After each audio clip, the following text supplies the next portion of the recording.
You.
All right. What's up, everybody?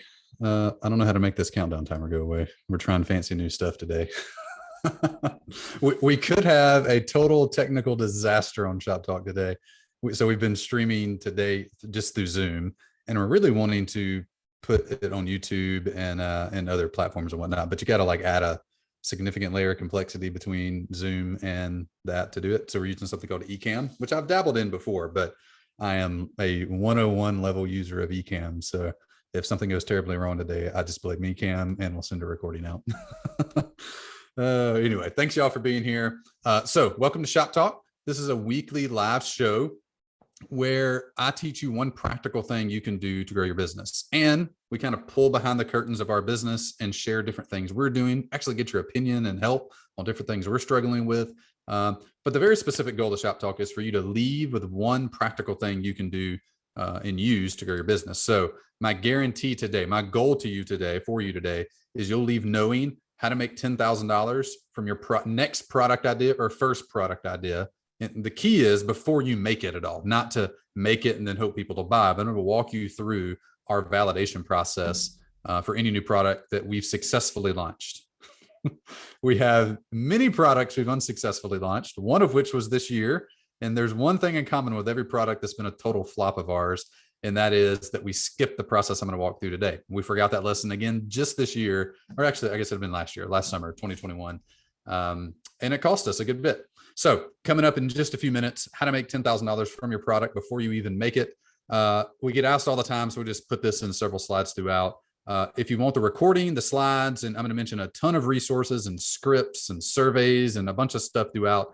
If you're not on the Shop Talk VIP list, it's free. Just text VIP to 615-903-8108. Ben will stick that in chat. We'll mention it a few times throughout.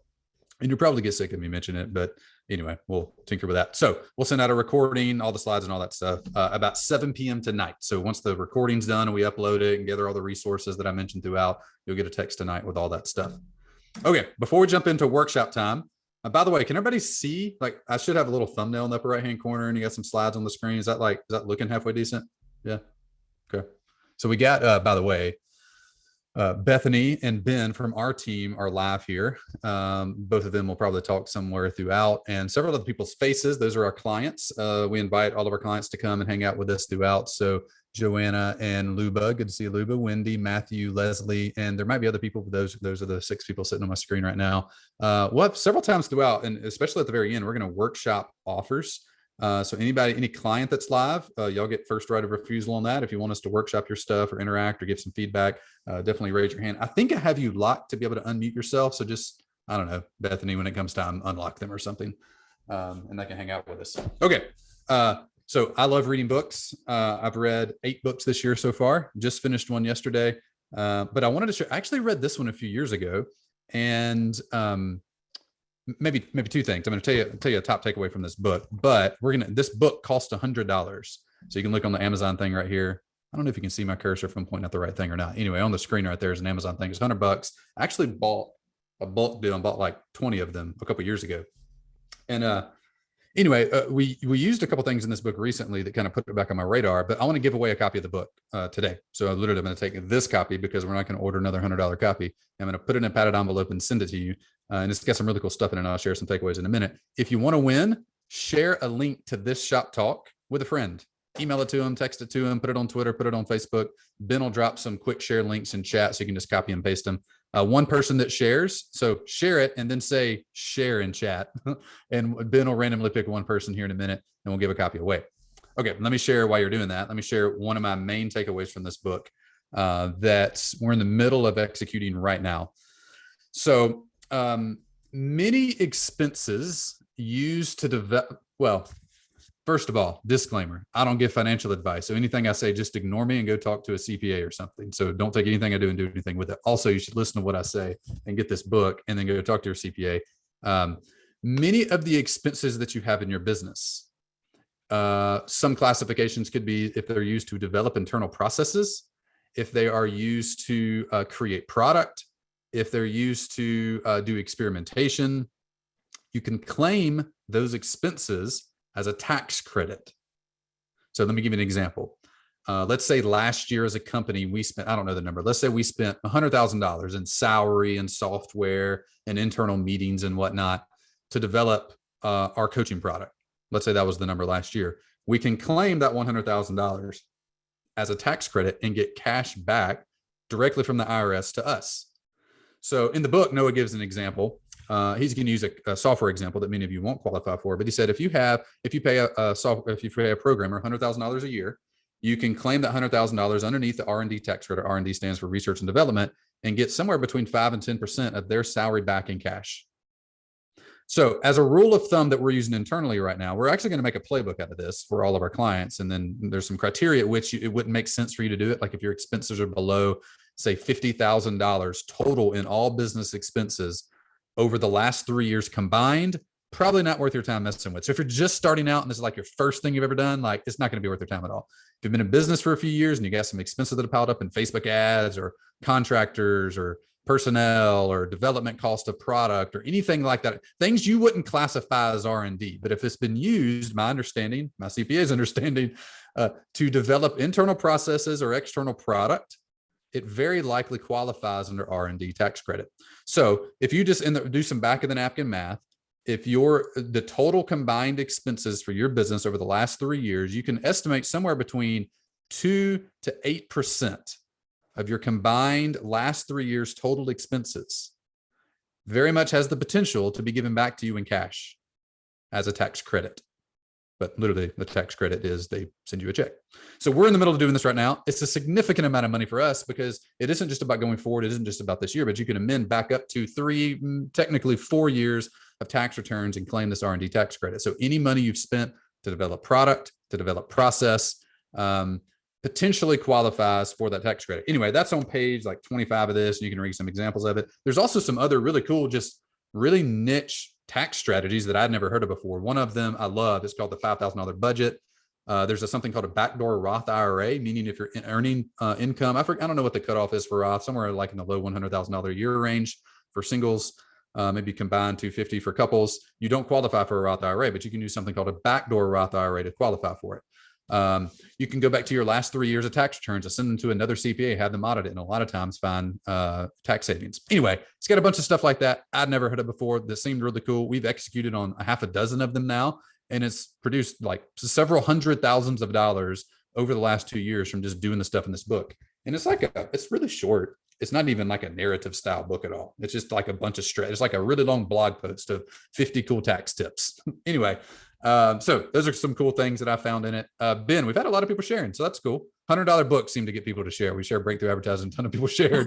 We got tax strategies that cost $100. Although I see now there's like a $10 version on Kindle, so I feel like slightly cheated out of that because I paid a good bit for I paid $100 for the first copy, and I think we had a discount on the 20 or something. But hopefully anyway. It's printed on premium paper. Yeah. Yeah. It was a cool. We should do maybe make a note of this, Ben. We should pull up because it really matches up with today. Noah did a pre-sale of this book before he wrote it to his list.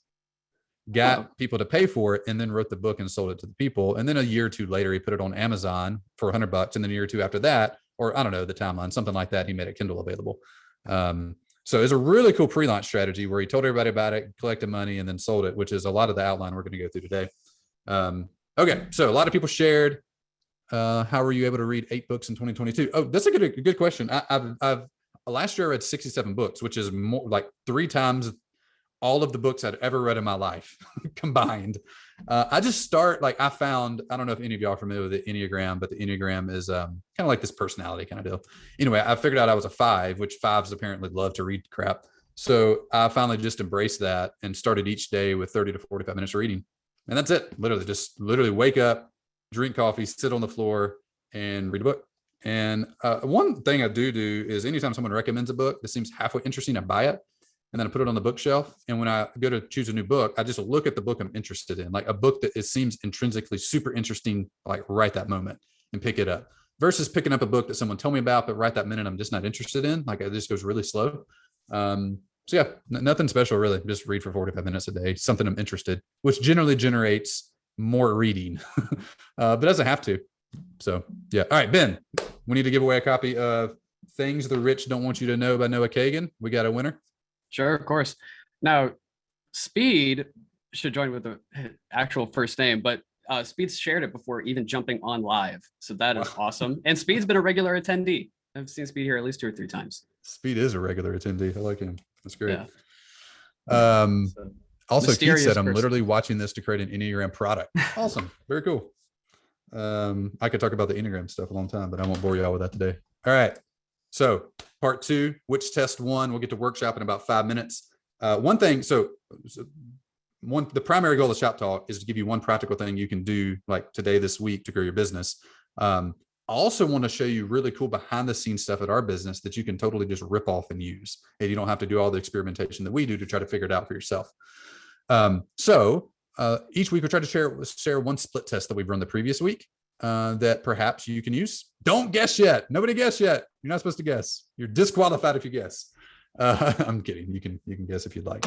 This one's a little more straightforward than previous tests we've shared. So we're going to pick one person who guesses the right winner to share, to give a book away to as well. So win a copy of Noah's book, $100 if you guess. So Ben, walk us through the split test. What did we do? What was the concept? Yeah, sure. Yeah. So this split test went out for something basically just like this. We had a pop-up workshop, and this is the reminder that goes out 30 minutes, 15 minutes beforehand. And these are the 2 subject lines we split test. One tells you what we're covering, and the other is just, hey, we're Zooming, jump on. So pretty much that simple. So is this the invite the morning of, or right before we go live, or when does it go? Right before. This is the like half an hour before I think we sent this one. Okay, cool. So who got an email like a half hour before this started? Last week we had all kind of like reminder problems, so people got them like 2 hours after we started. So I'm sorry for that. Who got an email? Maybe with one of these. Well, it didn't say right killer email subject lines because it's not about that today. But who got one like this? Yeah. Okay. Yep. So, all right, I'm looking at, we should do a poll for this. We should start doing polls. We should set this up ahead of time and let people vote. That way we can actually see the percentages. Sure. Nope, didn't get one. All right, well, maybe we'll figure that out. Yep, B got one. You get a text or an email most likely. I don't know how you got here if you didn't, because we don't really talk about it anywhere else. But next week, or actually not next week, but 2 weeks from now, We're gonna start putting it on YouTube and different things. Got a text. Okay. All right. So option A, option B. Ben, which one did you think would win when you set it up?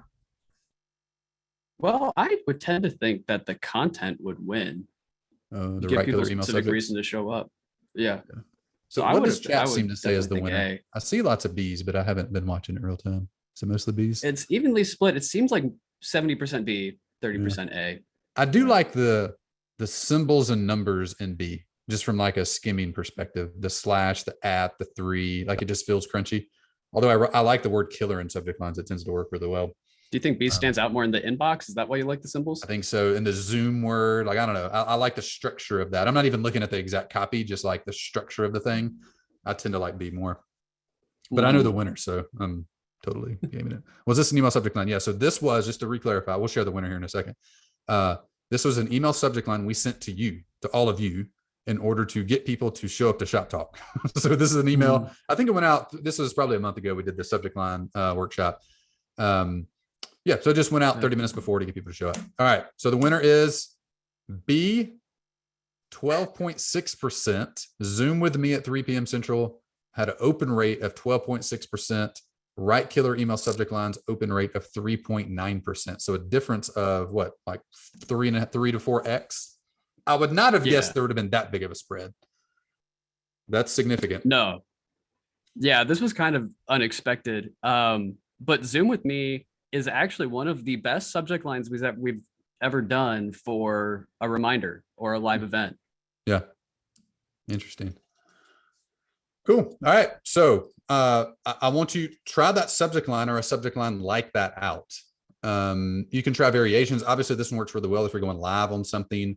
You can use variations for stuff you're not going live. Also, Ben just went back to the last year of subject lines that we have, the best 10 or 15 of them, and put them in a Google Sheet. We'll text that out tonight at 7. Make sure you're on the Shop Talk VIP list. Instructions on the screen to join. VIP 615-903-8108.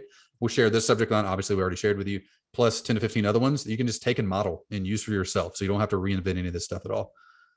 Keith asked, what about an emoji? For some reason, I think, well, I don't know now. We just swapped ESPs from Drip to HubSpot. And Drip, you couldn't use emojis in a subject line, which is bonkers. I'm guessing HubSpot probably can because they're very well funded and developed pretty well, but I'm not sure. But yeah, that'd have been a good thing to test. We'll keep sharing subject lines that work for us every now and then, so you'll be able to get them. And jump and grab that sheet. We'll update them there as well as we go, so you can just see which ones are working and which ones aren't. Cool. Is that helpful? Do y'all like seeing subject lines, tests, and whatnot? Is that helpful to use and take and use for yourself? Yeah. Good. Looks like, yeah. Yes. Good. All right. Cool. How we doing, Ben? We're doing great. I think this was good for everyone. Ecamm hasn't blown up yet on us. Ecamm was working fine. I think it's much cleaner. Hey, and our invites must have went out this week. We had 150 people here, so that's awesome. Welcome, everybody. All right, so let's jump into workshop time. 18 minutes, that's not bad. All right, that feels like a good preamble, good value heavy preamble leading up to workshop time. So today, the meat of Shop Talk today is teaching you how to make $10,000 from your product before you make it. How can you not do what most people do, which is build a thing and then hope that you can find someone to buy it. But how can you make sure that you know people to buy it before you even create it? So before we go into the details of that, let's 101 level, how customers happen. Like, how can you actually get people to buy your stuff? First, you have to attract leads. Then you have to build trust in those leads. And then you have to give them a simple way to buy from you. So you have to attract eyeballs. You have to win their heart. And then you win their wallet. If you try to jump straight to getting people's money and you haven't attracted them yet, they don't know you exist, well, it's impossible for them to give you money. If they don't trust you at all, there's no way they're going to give you money. So you have to have those 3 things working, all 3 of those. You have to attract leads, win their heart, build their trust, and then monetize. Today, as we walk through how to generate $10,000 before you build a product, we're specifically focused on the third one of those. We're specifically focused on monetization, not attracting, although we're going to talk about that for a minute. We'll talk about it kind of throughout, because if you don't have leads, you have to do a few things before you do what we're doing. If you have no email list at all, which is fine. You can build that fairly quickly. But no, where this fits in your business, what we're going to talk about today is in the monetization bucket. So this is our entire system that when someone hires us over the course of anywhere from a year to 3 years, depending on where they're at and speed of execution, we'll walk them through installing. And I don't know, can you see my cursor on the screen? I don't know what screen I have to point to get a cursor. You can, okay. Yeah, we got your cursor. Yep. Yeah, sweet. Can you see it over here too? See a big Yep. fat one there? Yeah, so I don't know. There's like two different places you can see my cursor. That's really confusing. Anyway, all right, so I'm going to point over here because that's the one I'm looking at. Inside of this monetization bucket, we have 3 different funnels. This one would be a part of funnel number 2, the L1 and L2. So we need to have a shop talk just to talk through this entire diagram so you kind of get what's going on. But the main point is you have to attract leads, you have to build trust, you have to monetize them. What we're going to talk about today is specifically in the monetization bucket, not in the attract bucket, not in the trust building bucket. Those 2 things have to exist before this will actually work. So question for everybody in chat. Will this be the next product or offer that you have? Will this be your first one or your second or more? Like, that's an odd way of asking this question. Okay, y'all are answering this, so maybe you get it. All right, is this your first product or is this your next product? So first or next. For me, it would be the next one. I've made several over the years now. I'll walk you through a few of those and how I use this process to do that. But it looks like about, I don't know, 70, 80% are on the first and some next mixed in. So the good thing is, well, the danger of not doing this, the people that are most likely to screw this up aren't the first people. It's the next people. Because I have done this 3 different times. I've taught this process. I've run this process a half dozen times now myself, like on the front lines doing it.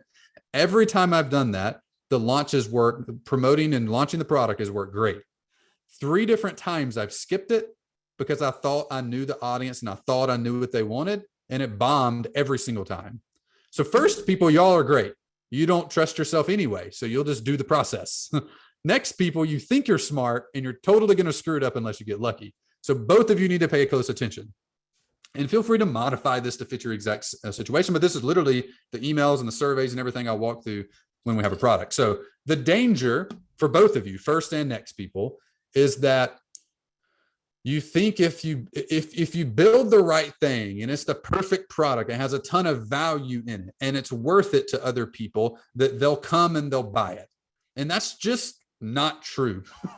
If you hear the phrase product market fit a lot, you hear that a lot in like startup world and whatnot. We should probably talk it more in course and coach and membership site world. But product market fit, people like understand what that means. You have to have a product that the market actually wants. I think there's something a level above that that's even more important called product founder fit. Meaning, are you able to sell the product? Are you able to make the product? It might be the best, it might be exactly what the market needs, but you might not be able to talk about it in a way where anybody's interested in it at all. And if so, like, that's not the product for you, or you're gonna have to spend the time to figure out how to talk about it so that people will actually buy it. So I have used this, like I said, to validate at least 6 products that I can remember: courses, coaching, software products, and 1 ebook. We've had clients do the same thing. These aren't theories at all. These are things that I've done in the trenches and we've given our clients. Melinda wrote this in after she ran this playbook. I achieved an 80% conversion rate and $6,000 in sales during validation. I took this and did one-on-one consulting with Dr. Axe, or Ancient Nutrition, you might know them by. They use this to launch an essential oils course, to do all the pre-work for it, to figure out exactly how to talk about it. And they did their single biggest information product launch ever, $3 million. And the core of it was what I'm going to teach you today. They did this before they actually did any promotion. And they have a list of millions of people. They have distribution in Costco and Target and Walmart. You see their stuff literally everywhere. When they went to launch a product, they did this first so that they knew how to talk about it and present it in a way where people would actually buy it. So 3 parts to this process, 3 parts to the workshop I'm going to walk you through. And we'll have this visual so you can kind of track what we're doing as we're doing it. First, you're going to draft your offer. Like, what's the product? We talked about this a lot last week, so we're not going to go in like extreme amount of detail on this, but I'm going to give you a few tips as it relates to building a new thing. So draft your offer. We're going to have a 1-page piece of paper for this. Literally, at the end of this, you have a Google Doc and it's 1 page long, and it describes exactly what you want to sell. Second, you're going to go to your audience and find the most engaged people in your audience and create a focus group out of them. The result of that will be a list of 250 people that are the most engaged in your audience. Number 3, you're going to get feedback and ask the people that are very interested in that product to give you money. That's the high level process. You have an offer, you find your most engaged people, and then you walk them through a handful of emails and surveys where at the end you ask them to become a beta customer for the product. Ben, how are we doing? Is that tracking? We'll go into detail on each one of these things, but at a high level, is that making sense? Yeah, that's super clear. Okay. Tracking on that. All right. Part number one, draft your offer. This is for, let me maybe give maybe a third classification of type of person or a situation you might be in where you want to really pay attention and do what I'm walking through. If you don't have a product now, you obviously need to make one. So do this before you go sell it or before you even touch any work on it at all. Don't film a video for your course until you do this. Don't go get clients until you do this. Second category would be somebody who wants to launch a new thing. I'm going to walk you through a thing that I want to launch at the very end and get your advice on that. So this potentially can apply to that as well. The third category of person is maybe you have a product that's not converting as well as you want it to convert, and you can't figure out why. Running it back through this process will force you to figure out why. It'll surface the problems to you in a way that they're super apparent so you can make modifications to the thing you have now so it converts even better. So tip number one of drafting your offer, you have to invent it on paper before you can make it in real life. Meaning, I see this in almost all product types, the worst of which are programmers. They want to go, let me move myself over here. I feel like my face is too big and covering up parts of the slides here. Programmers are the worst because they know how to build stuff. Does that work? Did my face move over, Ben? I don't know how to use this thing. Yeah, you're out of the way. We can read. Should be there now. All right. We'll figure out how to use this Ecamm lab software. You're in the clear. Good.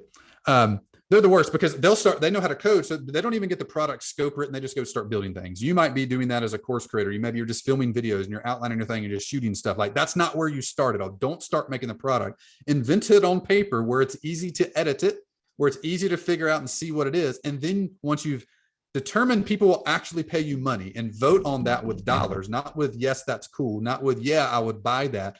People actually give you money. Then you can go build the thing. So invent it on paper before you make it in real life. By the way, we did a really like 45-minute in-depth training on how to create irresistible offers last week.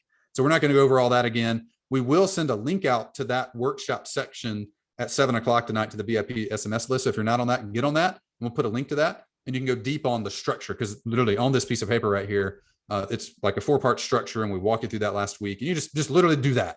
That's how you invent it on paper. Follow that process. I'm going to read through an example offer. So anybody that wasn't here, and even if you were here last week, you can be freshened up on what this should look like. So as we go through part 2 and part 3, as we create your focus group and as we talk to them and give feedback, this is the thing you're sending to them to get their feedback on. And we're asking them for feedback, but really we want to know if they'll buy. You'll see that in a second. So I'm just going to read through, this is the Growth University offer. This is our coaching program. I'm just going to read through the offer so you can have in mind the thing you should have written before you go try to pre-sell and validate it. Is that good? Does that make sense? Cool. All right. Growth University is a monthly coaching service. We make it nearly impossible to fail at growing your course and coaching business. Specifically, we help you grow to $1 million per year without having to work crazy hours and become an expert marketer. And we put our money where our mouth is. Mandatory refund policy. If you aren't totally in love with the marketing plan and strategies I create for you, if you don't get unreasonably excited by it and see it as the best path for growing your business, I require you ask for your money back and you get to keep everything. And we have an ROI guarantee. If you don't make it the 100% of your investment back in the first 3 months of working together, we don't deserve your money. I'll give you a full refund plus $1,000 to hire another coach. All I ask is that you give it an honest effort. Growth University costs $997 a month. It also has actually $8,950 setup fee, which includes a complete marketing and sales audit, creating your marketing plan, picking your marketing strategies in your first full month of coaching. That's the first half. Let me read the second half. Again, pay attention to the specifics here, the structure of this, because this is how your offer should sound. I don't care if you're selling Enneagram services or life coaching, marketing services. This is the easiest way to talk about your product so that by showing it to other people, they can determine if they're interested or not interested in it in the validation phase. Second part, this part is what you get, the specific deliverables. This is what you get in Growth University. Pillar number 1, the revenue roadmap. This includes our onboarding call, full marketing and sales funnel audit, Pillar number 2, expert training. This includes your training, access to my private playbooks, all resources you need, over-the-shoulder tutorials where you get to watch me do the work.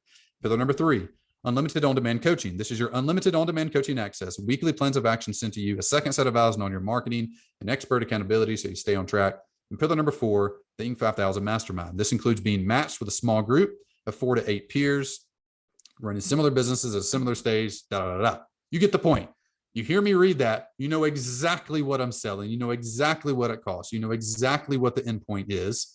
I could send this out to a brand new group of people on our list and say, can you give me feedback on it? And they would not be confused at all of what the offer is at all. That makes sense? That part 1, You got to have the offer written down on a piece of paper. Let me give you a couple other tips for creating your offer or drafting your offer. I don't want to use the word create because that sounds like you're going to go make stuff. All we're doing is writing a one-page piece of paper. Tip number 2, when you're thinking of what the offer will be, I strongly suggest that you consider using the Hershey Kiss business model. So my favorite blog on the internet is waitbutwhy.com, and it's credited in the bottom right of this little graphic down here. And they reverse engineered, or he interviewed Elon for like a month and then wrote a series of really long articles about him. This has been 4 or 5 years ago now. They're fantastic. You can get them on Amazon, actually. They turn them into an ebook. Go read it. Fantastic reading. One thing he found that's unique to Elon, or fairly unique about Elon and the way he goes about building businesses, is he doesn't start at the bottom of the market and work his way up. He doesn't start with the LTOs or the tripwires or the $7 stuff or the $25 ebooks in our world. He starts at the other end of the spectrum. He starts with high-end product and uses the profit and the volume of that, the profit of that, to then create the middle market product, and then the profit of that to create the bottom of the market product. So for him, that very first product was the Tesla Roadster. Tesla Roadster cost $250,000. It was a good product, not a great product, but he sold hundreds and hundreds of them. I don't know if it was in the thousands. Generated a ton of profit from it, a ton of buzz about it. Figured out how to make cars, and then he introduced the S and the X. Those are mid-market cars, so those cost $100,000. A little cheaper, still high profit. They did that for, I don't remember the timelines now, maybe 10 years. Was it 10 years? Yeah, something like that, 10, 15 years. And then out of all of that, getting the infrastructure set up, the profit from that, he then introduced the model, what's the entry level one? The Model 3. That was the first entry level, like $35,000 car. He didn't start with a $35,000 car. He didn't start with a $35 ebook. He started with a $10,000 coaching program and worked his way down market into self-paced courses and ebooks and that kind of thing. I would highly encourage you, if you don't have a high ticket offer, we probably need to have a workshop or Ben just on high ticket offers and how they work and all the reservations on theirs. If our business exploded tomorrow, or an audience that would away, all clients that would away, and I started from scratch, I would start at the very top of the Hershey Kiss. I'd start with a $10,000 a month service or coaching as the offer, as high end as I could possibly get, and attract a handful of people and work my way down, because it's easier to sell 2 or 3 copies of a thing for $1,000 a month or $2,000 a month or $10,000 a month. It's easier to sell 3 people as opposed to 1,000 ebooks or 1,000 people into a membership site. It seems like maybe your conversion rates get so high at a $49 a month or $12 ebook that maybe it makes up for it. It doesn't. Trust me. I've tried it. I know many people that have tried it. Yes, I'm sure some people get low ticket offers to work. Don't start there. If you're starting with a new offer, your first offer tomorrow, I would highly encourage you to start it as high as you can humanly charge and find a handful of people to pay you. Those people will be the best customers you ever have, the most forgiving customers you ever have. The $9 ebook person is the worst customer you will ever have in your life. They'll complain and get refunds and all kind of crap about a $9 ebook. The $9,000 a month person is fantastic to work with. They actually get results. You get to use the case studies and testimonials to go down market over time. So tip number 2 for creating your offer, your next offer, you're tweaking the offer you have that doesn't work, or creating your very first offer, start at the very top price-wise. Don't start at the bottom, start at the top. It's much easier. Your path to success much faster by doing that. In fact, last week we had what was her name? What was the interview we had last week? Andrea Lowell. Andrea, yeah. And she did 3 podcast interviews and 3 Instagram lives and filled up her 10 slots of her high-end coaching at $5,000. That's it. Like, that would have taken her so many months or years longer if she was selling a $49 course or a $29 a month membership site or a $99 book. You just got to sell lots of volume to get the same revenue in. And you can use that revenue to then fund your life and fund your business to develop the lower market items. So Hershey Kiss business model. Anybody ever heard of the Hershey Kiss thing before? I think Wait But Why coined it. I don't think it's like a thing. He was the first person I heard talk about it at all. I think it's counterintuitive to what most people think, because I could see, what if you haven't, proven yourself in a niche yet or something? You're entering a market space for the first time. Like you've run growth tools for 9 years. Elon is a top-notch engineer. Andrea's got a ton of experience with life coaching. Just like you're busting into a new niche. Does it still make sense to do it this way?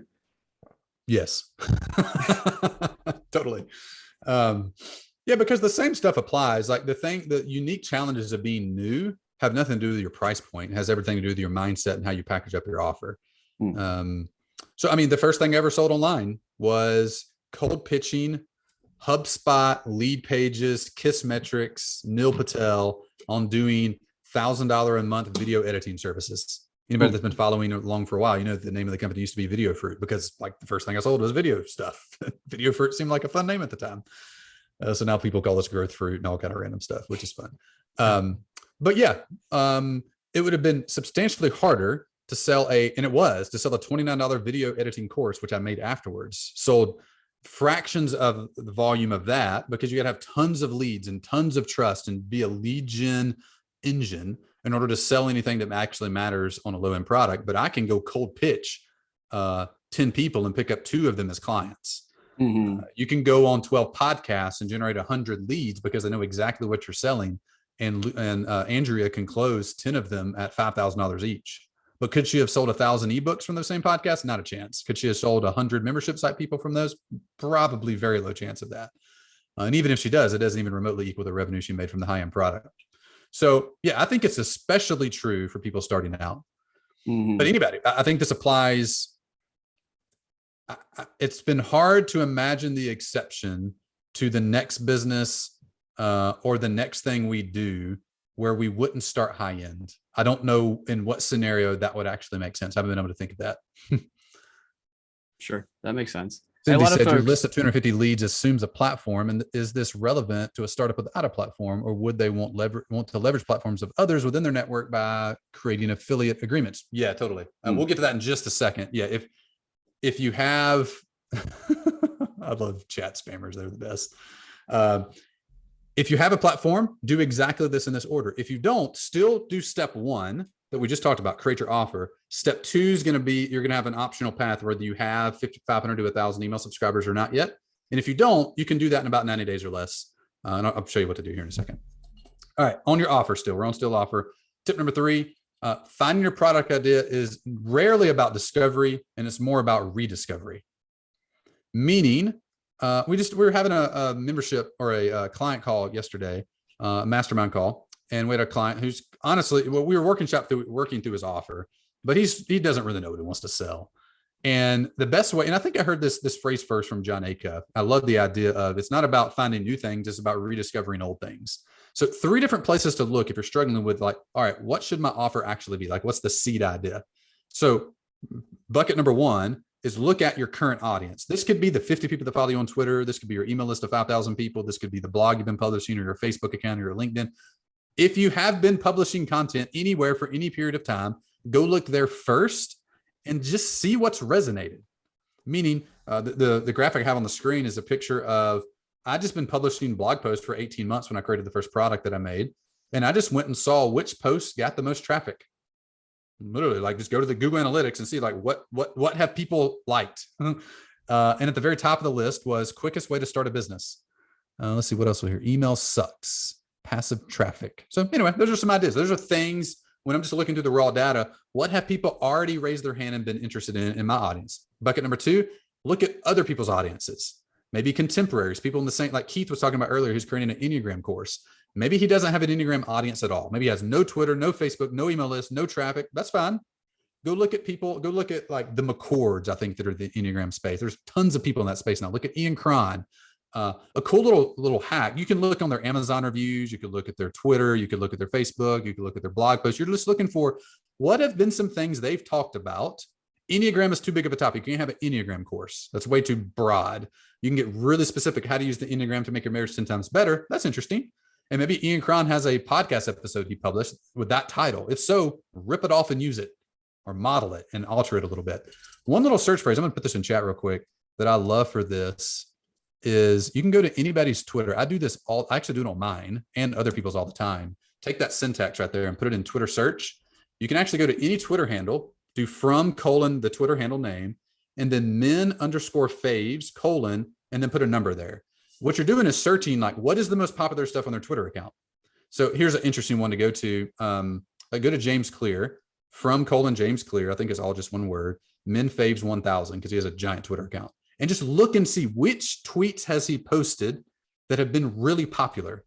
And if you're in the habit, self-improvement space at all, pay a lot of attention to that. It's almost like he's constantly validating copy combinations to try to find things that are interesting. He isn't intentionally doing that. He's just publishing content. But the process of finding your offer is the process of rediscovery. What's worked for your audience, if you have one, what's worked for other similar audiences already. And if you sleuth through there and spend 30 minutes looking through a couple other people's Twitter accounts or Facebook accounts or blogs for things that have been popular and people have liked, you'll start getting really good ideas of how you could go from Enneagram coaching to making your marriage 10 times better by helping you totally use the Enneagram as a couple. I don't know, that's a terrible name, but you get the point. Third bucket to look within are your best case studies. And these could be people that have paid you for help or friends that you've just helped. Like this might just be people you've consulted with because you go to church with them, or they're a family member, or they live next door to you and they've just asked you for help and you've helped them. Look at them and ask the question, of all the people I've helped with this, who would I stick into a copy machine and photocopy over and over and over and over and over again as a client if I could? Who is that person? Who's someone you've helped? Either they paid you or you've just helped them, but you just loved working with them. Who is that person? Then what exactly did you do for them? What was the exact advice you gave them? And if you had to write a headline to describe that advice, what would it be? I found that exercise really gets you down to like, all right, I've helped this real estate person over here with this little marketing activity, or this chiropractor, and then I helped these 4 lawyers. And like, who are your worst people? The lawyers are terrible. But man, that real estate agent was awesome. I'm like, okay, great. Well, what did you do for them? Well, I helped them do XYZ, whatever the little strategy might have been. That's your offer. Literally package that up into the 1-page format that we talked about and go find more of them. Okay. So look at your audience, look at other people's audiences, look at your best case studies. I helped my brother when he split up. Oh, there you go. I mean, ideally prevent the split up with it, but maybe it's for divorcees. You could optimize it for that. All right, cool. All right, part 2. So part 1, draft your 1-page offer. Use the template, grab the training if you don't have it already. We'll go over some more offers at the very end. We tracking, Ben? How we looking? Yeah, we're tracking. We got a couple questions if you want to do that before moving on to part 2. Yeah, let's do it. Sure. So one is attracting the clients who will pay 10 grand or more seems to be the challenge. Yep. So positioning, but you said cold pitching originally is how you got started. Yep. I think if you look at the case study of Andrea last week, I think that's the model for this. And let me get into the attract question in this second bucket here, because we'll specifically go over that. We can talk about that. Yeah. So one thing to know about pricing, if you've never paid $10,000 for a thing, then you'll be scared to death to sell the thing for $10,000 until you sell a bunch of them. That's just truth. Like, it's hard to imagine someone paying money for a thing that you've never paid money for. It's just human nature. It's hard to imagine someone paying $250,000 for a car. I literally can't imagine that, because the most I've ever paid, well, prior to this van we just bought a couple years ago, was like $6 grand for a car. I just drove a bunch of beaters my entire life. So even somebody paying 20 grand for a car, it's like, I literally, it was hard to comprehend that. And we paid 30 grand for our used van, and now we drive that around. So like, it's hard to imagine me being a luxury car salesman. I could probably get there eventually if I sold a bunch of them, but before I do that, it's hard. So your people not paying you money is 0 to do with them and 100% to do with you, because they buy high-end products all the time. Now, does everybody in your market? No, but there's not been a market I've encountered yet. Marriage counseling, design services, marketing services, professional services, personal fitness. I mean, take like the typical personal trainer who sells their services for $50 to $150 an hour at a local gym. That's how they sell it. I've seen personal trainers do the exact opposite and sell packages for $7,500, and they've 10x their rate by selling a package. So you kind of get into the offer packaging of high ticket offers, which is a little bit outside of the scope of this. But every time I hear someone say my market won't pay that, you're just wrong, because they do all the time. And the exercise I would give you would be, go find products in your market that solve similar problems for similar people that they are paying a lot for, because we can find them for sure. They exist in every market I've ever found. Maybe there's some exception to that somewhere. I haven't seen all of them. I mean, we had, this is the best one ever. Lisa Cressman, a 3 or 4 year client of ours now. She's an Episcopalian woman priest. Get more niche than that. She helps them create better sermons, and her offer is several $1,000s. If she can, I actually forget the price point. It's been a minute since I've looked at her offer, but I want to say it's in the $3,000 to $5,000 range. I could be wrong on that, but it's somewhere in that general vicinity. If she can sell sermon prep to other Episcopalian women priests for $3,000 to $5,000, you can sell your product for that as well. If you can do it in that market, I've not found a market that's like more challenging than that one. And she made it happen. So, all right, let's get into lead gen in part 2. So let's high level understand the kind of general flow we're taking here. We write our offer down on a piece of paper. We then create a focus group of 250 people. We're going to go to each of those 250 people and ask them for help. Part 2, we're going to create the group. Part 3, we're going to go for help. We're going to ask them to give us feedback on the offer. One of the items we ask them the feedback is, will you buy it? And if they say yes, they'll buy it, we ask them to buy it. That's the whole thing. I'm going to walk you through the details of it. But we're going to draft it, create it on paper, invent it on paper, get a group of a couple hundred people, and go to each one of them and ask for feedback and ask them to join the beta group. That's the entire validation. And we're looking for a couple benchmark numbers of sales to know like we're getting a strong signal. So I'll share that as we go. Let's go to part 2 first, create the focus group. I'm going to give you one version if you have an audience already and tell you what to do if you don't have an audience already. Okay. So if you have an audience, great, really easy. You can do this immediately. If you don't, then you need to do some activity before then. And by the way, if you hire us to coach you and need a client that has, we stack your strategies in order. Like if you come in without an audience, we're going to help you build the audience and then do some of this stuff, not just start from scratch with validation. We don't have any meta to validate too. All right. So if you have an audience already, you're going to segment your email list into your 250 most active subscribers. Need to update my slide. So you're looking for a few criteria. People that have opened your last handful of emails, people that have clicked your last handful of emails, people that have replied to your last handful of emails. The goal is, and I don't know how many to tell you, because what I want you to do is narrow down that criteria until you have 200 to 300 people in that list. Literally a CSV export from your ESP, from your email service, a CSV out of your most active people. Opens, clicks, replies are general easy criteria. You can run it almost any MailChimp or ConvertKit or Drip or whatever you're using. The goal is of this to identify your most active 250 people and use those variables above, the clicks, opens, and replies to do that. Okay. So that's how you create your focus group. Literally just find your most active 250 people. So you're going to need a list of 500 to 1,000 for this to work. I like being at 1,000 before I do this, although in more B2B type of markets, like we had a lady, an interior designer who sold an interior design certification course and did like $65,000 in sales. But that list was hyper focused on interior designers and a B2B list. So if you're more B2C, like personal training and mindset and life coaching, the list needs to be a little bit bigger, typically in the 1,000 range before you validate.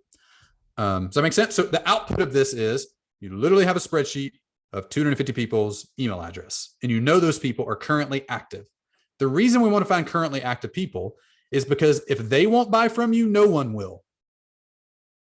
We want them to buy at extremely high rates. If we can get them to buy at a couple benchmark, and I'll give you some numbers here in a second, at some extremely high rates, we know we can go to cold people, the people that know us way less, and get them to buy at reasonable rates, at a reasonable conversion rate, and that can actually sell. But if we can't get, if my brother needs help growing his business and I can't get him to hire me to coach him, I can't sell anybody my product ever. Like they would just, if I can't get people that already trust me and already have them, there's nobody else that's going to buy from me because I'm just not talking about the thing right, or I'm screwing something up on the one pager. Okay. So pro tip, if you don't have an audience, do one podcast tour first. We did a podcast tour training 4 weeks ago. We'll send it out at 7 p.m. Just get on the SMS list, text the thing. Ben will drop it in chat so you can remember if you're not on it. If you're already on it, you don't need to text again. We'll just send it out to you as a resource associated with the recording here. Do one podcast tour. If you do one podcast tour of 15 to 20 podcasts, you'll have 1,000 subscribers. There's a couple little optimizations you need to give. We'll go over those in the workshop. Here's an example of this, just to give you like a tangible example. Kytra is a course creator, has a site called, or a company called Pink Pot Studio, teaches physical product sellers how to grow sales with great product photos. So she has a course that teaches you how to take really pretty pictures of physical objects you're selling so that when you put them on Amazon or on your site, they just look good. She has a course called Product Photography School. She did one podcast interview with the Privy podcast. It's literally called Privy. They promoted it to their, like thousands of their podcast listeners heard it. As a result, from one podcast interview, she added 1,000 new subscribers to her email list from one podcast interview and sold $9,000 of her course. So take off the course sales because we're not ready to sell it yet. 1,000 subscribers from one interview. Last week, Andrea talked about doing 6 interviews, really. There's 6 podcast interviews and 6 Instagram lives and generated 10 customers at $4,500 each. The week before, I forget people's names. The lady the week before did the exact same thing. She just did like 2 podcast interviews and had to turn off her booking page on her website because she couldn't take any more people. So like, this is the single fastest and easiest way to generate subscribers quickly and generate customers when you're ready to sell, is just do a podcast tour. You're borrowing their audience. Allie, that's her name. She was great too. Allie Duzette. Cool. So if you have a list, segment them active most 250. If you don't, pause for the next 2 to 3 months, do a podcast tour. You'll have the subscribers and then go do that. All right. Part 3, get feedback and money. You now have your 1-page offer. You now have a highly segmented group of 250 people that are active. You can actually go talk to them. Part 3, this is kind of get into the weeds now. I'm going to show you some emails and some workflows that I use every time. I have these saved as a text expander short code, /validation, and it puts all 3 emails, the survey, and my first offer ever made from this, so that I can go model those when I go do it in the future. In fact, to make this workshop, I dropped that short code in and built the whole workshop off of it. All right. Step 1, you got your most active 250 people. You got your offer written down on a piece of paper that you're confident in, 250 people that are super active. Now, this is what we're going to do. I think there's 4 steps here. Step 1, email the first 100 people on the list and ask them for help. So the 100 most active people on that list you just exported, take them and send them this email. Here's a version of the email you can send. Hey, or happy Tuesday afternoon. A few weeks back, you did X activity. You don't even have to put that line in. Since you were interested in that, I wanted to get your thoughts on a big and closely related project that I've been working on for the past 8 months. I would love to get your feedback and opinion on it. Are you interested? Notice there's no link for them to click on. It's just like, hey, it could say, hey, Gina, I'm working on a big new project. I wanted to get your thoughts on it. I respect your opinion. Would you be interested? That's the email. You want them to raise their hand and say, yes, I want to be in your focus group. You're not going to call it a focus group because that's really weird. And that sounds like a weird name, but that's what they're trying to do. Anybody that says yes, you send this email to. If they don't say yes, you follow up to twice and just say, hey, last call. That's it. Just respond to them. You can use a tool called GMass, by the way, gmass.co, to help do some of this a little more efficiently. Step 2, you've sent the email out. The first time I did this, I sent it out to a group of 50. 36 people responded with yes. So somewhere around a 50 to 75% response rate should be what you get. If you don't, just increase the size of the group you're doing it to. So if it's 100, you only get 2 people to respond, increase it to 200. Different lists respond differently or age different. All right, step number 2, once people have responded, you're going to ask them to read your offer and give their feedback. This is the email. So literally, they respond, say yes, you hit R, you hit respond, and you type this. Here's the scoop. I'm building a new resource called the Vault. This is the email I sent out with the very first product that I validated. It's my private collection of resources I've used to grow Video Fruit. That's the old name of the company. Can you do 2 things? First, read the full details here. That's a link to the offer, the 1-pager. Second, fill out this super quick feedback form. Thanks. I put a PS line on this one. I'm planning to launch this later this month and would love for you to tell me how I can make it better. So we know these people are active. We've asked them for their help in a project we're working on. They said yes. Now we're like, well, here's the details and tell me what you think. Okay. We emailed them. There's 2 links in here. There's a link to the offer and a link to the survey. So the offer we've already gone over. It's just the 1-pager. It's literally a Google Doc link. Don't put it on a sales page. Don't literally link them to a Google Doc. It's in work in progress. Let them feel it's a work in progress. The second thing is a feedback. It's a Google form. It's just a Google form. I've snapshotted it in 2 different screens so you could actually read it. There's a handful of questions. What's your name? What's your email? Third question, most important question on this entire survey, because it tells you whether to listen to anything they say or not. Do you want to buy it?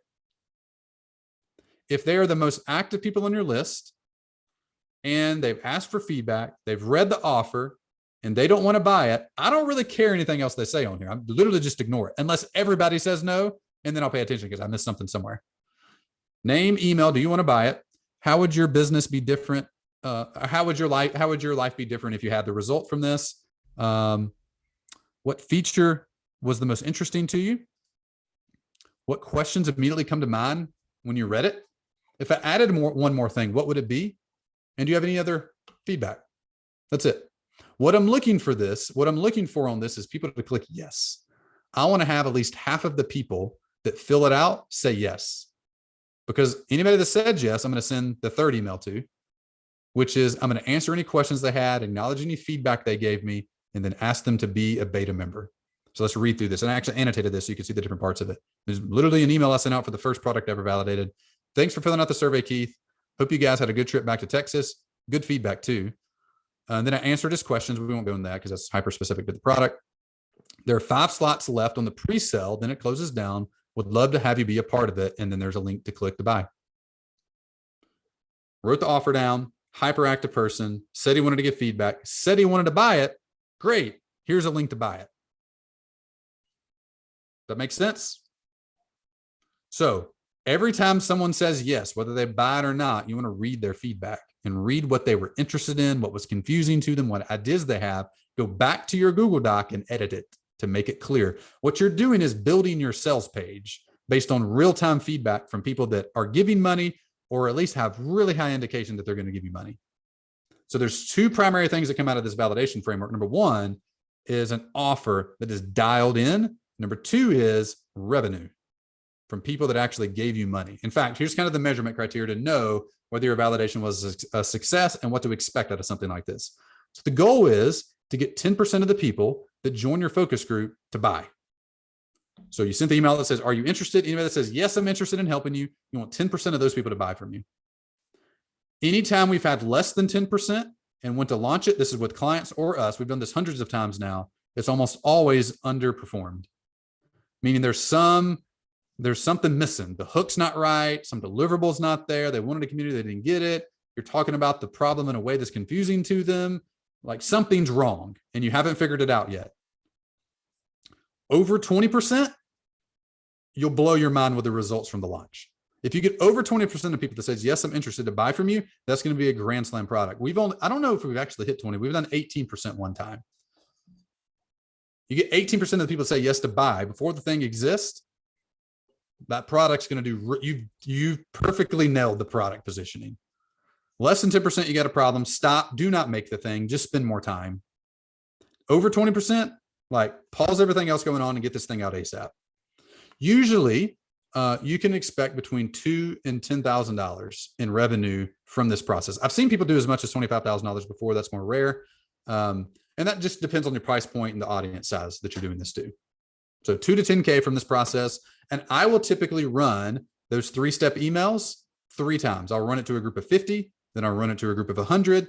And then depending on what's less in the CSV, I pulled another group of 150 to 200. So I run it 3 different times, and I'm looking for, over the course of those 3 different rounds, at least 10% of people that said, yes, I'll help to buy. Every time I'm revising the copy and the offer, and I'm asking them for money. Think about this as, this is a Kickstarter to your own audience.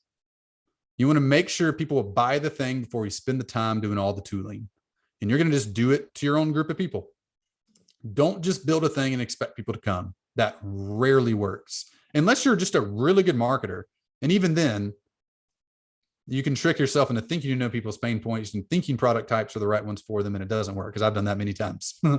Okay, so we packaged up all these emails, the survey. I actually put a copy of the very first, this is for any of y'all that have been following around, the very first major product I created called 10K Subs. It was a course. This is the Google Doc that I was editing and creating in real time as I got people's feedback. We put a link to that so you can just see it. This is a long, like 6 or 7 pager. Anytime I've done it recently, I've done the 1-page offer. So don't feel like you have to draw this like really long version like I've done here, but you can at least see a version that I've done before. You can probably check revision history and see the different revisions that were made all throughout the validation process. Now I just use the 1-pager. It's a way more succinct way, way easier way, and it gets to the point way quicker than this long version that 10K Subs does. But it's kind of cool to see. Also include the emails, all 3 emails where you can see the templates and copy for them, and a link to the survey. I would model the survey. There's some stuff that's very specific to my product type, like what's your current list size, but just replace that with some measurable related to the problem you solve, and you'll get there. So make sure you're on the SMS list. We'll send that out at 7 along with the recording of this and everything. All right, cool. Coming up in a minute. I kept Andrea's picture in here from last week, so I didn't have a better picture, and she kind of looks like a badass in this picture, so I kept it here. It has nothing to do with what we're going to do, but it was a cool picture. We actually don't have an interview today. We've done interviews 3 or 4 weeks in a row at the end of this where we'll kind of learn from somebody. What we're going to do instead is do offer hot seats. So we're going to spend at least 30 minutes here in a minute, and anybody that wants to come on, we'll give clients first chance. Anybody that wants to, maybe let Bethany know or Ben know, and they'll queue you up. We'll spend 10 or 15 minutes on each person just creating or refining your existing offer. If you're making a new one, we'll start drafting it up on a piece of paper. We'll use the framework we've talked about. So by the time you leave, you have an offer that converts better or is more crunchy and specific than you had when you came. So we'll just like workshop some of that real time. Does that sound good? Cool. Ben, we got any questions before we jump forward? We got a couple other things I want to share. Yeah. Well, we got a couple questions on delivery. So you've sold the thing, launched, between 10 and 20%. What do you tell people? Say it again. What was the question? How do you set the expectations for delivery? Oh, yeah. So it starts in, let's go back to this email here. It starts in the email where you ask them to buy. One, you tell them it's a pre-sale. You tell them they're going to be a beta customer, and you collect their money. First of all, nothing they say matters if they don't give you money, meaning they're not a customer. They're just like, there's a really good book that kind of builds out this concept way more. It's called The Mom Test by Rob Fitzpatrick. Highly suggest it. It's fantastic. And it talks about how asking bad questions produces false data that really will screw you up. But once people have paid you and you end the validation process and you've hit over 10% or higher, you then start making the thing. And you keep your pre-salers, your pre-buy, or people that have bought before you made it, in the loop as you go. So I like just doing a weekly email, just a weekly update. Like, hey, this week I'm making the outline. Next week, still making the outline. Next week, finally got the outline finished. Next week, just filmed the first video. Next week, I deleted everything accidentally, so I'm starting over. They will give you as much grace as you can imagine if you keep communicating to them. So the first time I did this, I was 11 months later before I launched the product, which is way longer than is reasonable. But I just kept talking to people the entire time. Actually, the first 3 or 4 months I didn't, and people got really mad, and a couple refunded. And then I was like, oh yeah, I got to talk to people. So I started talking to people, and then everybody was cool. So the key is just like a Kickstarter. If you ever funded a Kickstarter, sometimes those things can take a year or two. And it's fine as long as the creators keeps posting updates. But if they go blank for 6 months, you just figure they scammed you. You don't want that, even though they probably didn't scam you at all. So Kickstarter is actually, we were doing this in 2014 before Kickstarter was like around and a thing. But now Kickstarter has kind of normalized a lot of this type of marketing, or not marketing, but a way to like create a product and know it's the thing before you spend tons of money on it. So yeah, you just communicate once a week with them. And they know from the point of buying that they're buying a thing that's not made yet. It's a pre-sale. You're going to be, and you can even frame it as a positive. You're going to be a part of the founders group where you'll be able to input and give ideas and see behind the scenes as I make it. Now that sounds like a cool thing I want to be a part of. Buy a thing and wait 6 months. That's bad marketing. Like I would never buy that, but be part of creating this new board game, or be a part of creating this marriage Enneagram course that I pay $1,000 for, but don't get it for a year. Like, yeah, I do that. That sounds fun. Yeah. So there's a little bit of positioning thing you can do to make it be a positive and not a negative. Does that work, Ben? Yeah, I think that's extremely clear. Cool. Any other questions on that? On offer? Not on delivery. Ashao had a question, but I think we're gonna be able to get him in on the workshop, so we'll save it for then. There were some questions early on about social proof and whether or not you need that as a new coach. So maybe we just touch on that and then get into the workshop. You don't need it in this process. I mean, it's okay to put it in, and you can manufacture social proof in several ways. You can actually have people that have paid you money, but if you're starting off, you probably don't have that. You can put your own case study in there. That works really well. Like you probably have had a transformation as a coach if you're the one coaching, and you can put people you've helped that haven't paid you, meaning your brother-in-law, your mom, your friend, your person you helped in the workshop you met at the conference that time. All that works fine. Let's see. Simon said, what's an ideal pricing for the style of validation offer, pricing structure option? It depends on the product. Usually I will position it as a 50% off for beta people. But even that's relative because you don't really know what you're going to sell the thing for yet. Now, pricing is a whole nother phase in the middle of product creation. So the real perk they're getting is they get it before anybody else. They're a part of it. And they're going to get a discount. But you can say it's a 50% discount. You don't truly know that yet because you don't actually know what you're going to price it for at this point. You don't even know what the product is yet. You kind of have a vague idea at this point. So, I mean, get some examples. I mean, if you're doing, let's say you're selling a course that you will eventually sell for $397. You might, in this, sell it for $147 to the beta people. That'd work. But you don't really know all that yet. You just have a vague idea of what you're doing. So yeah, you want to give them a deal. That's fine. It's totally fine to give these people a deal. Yep.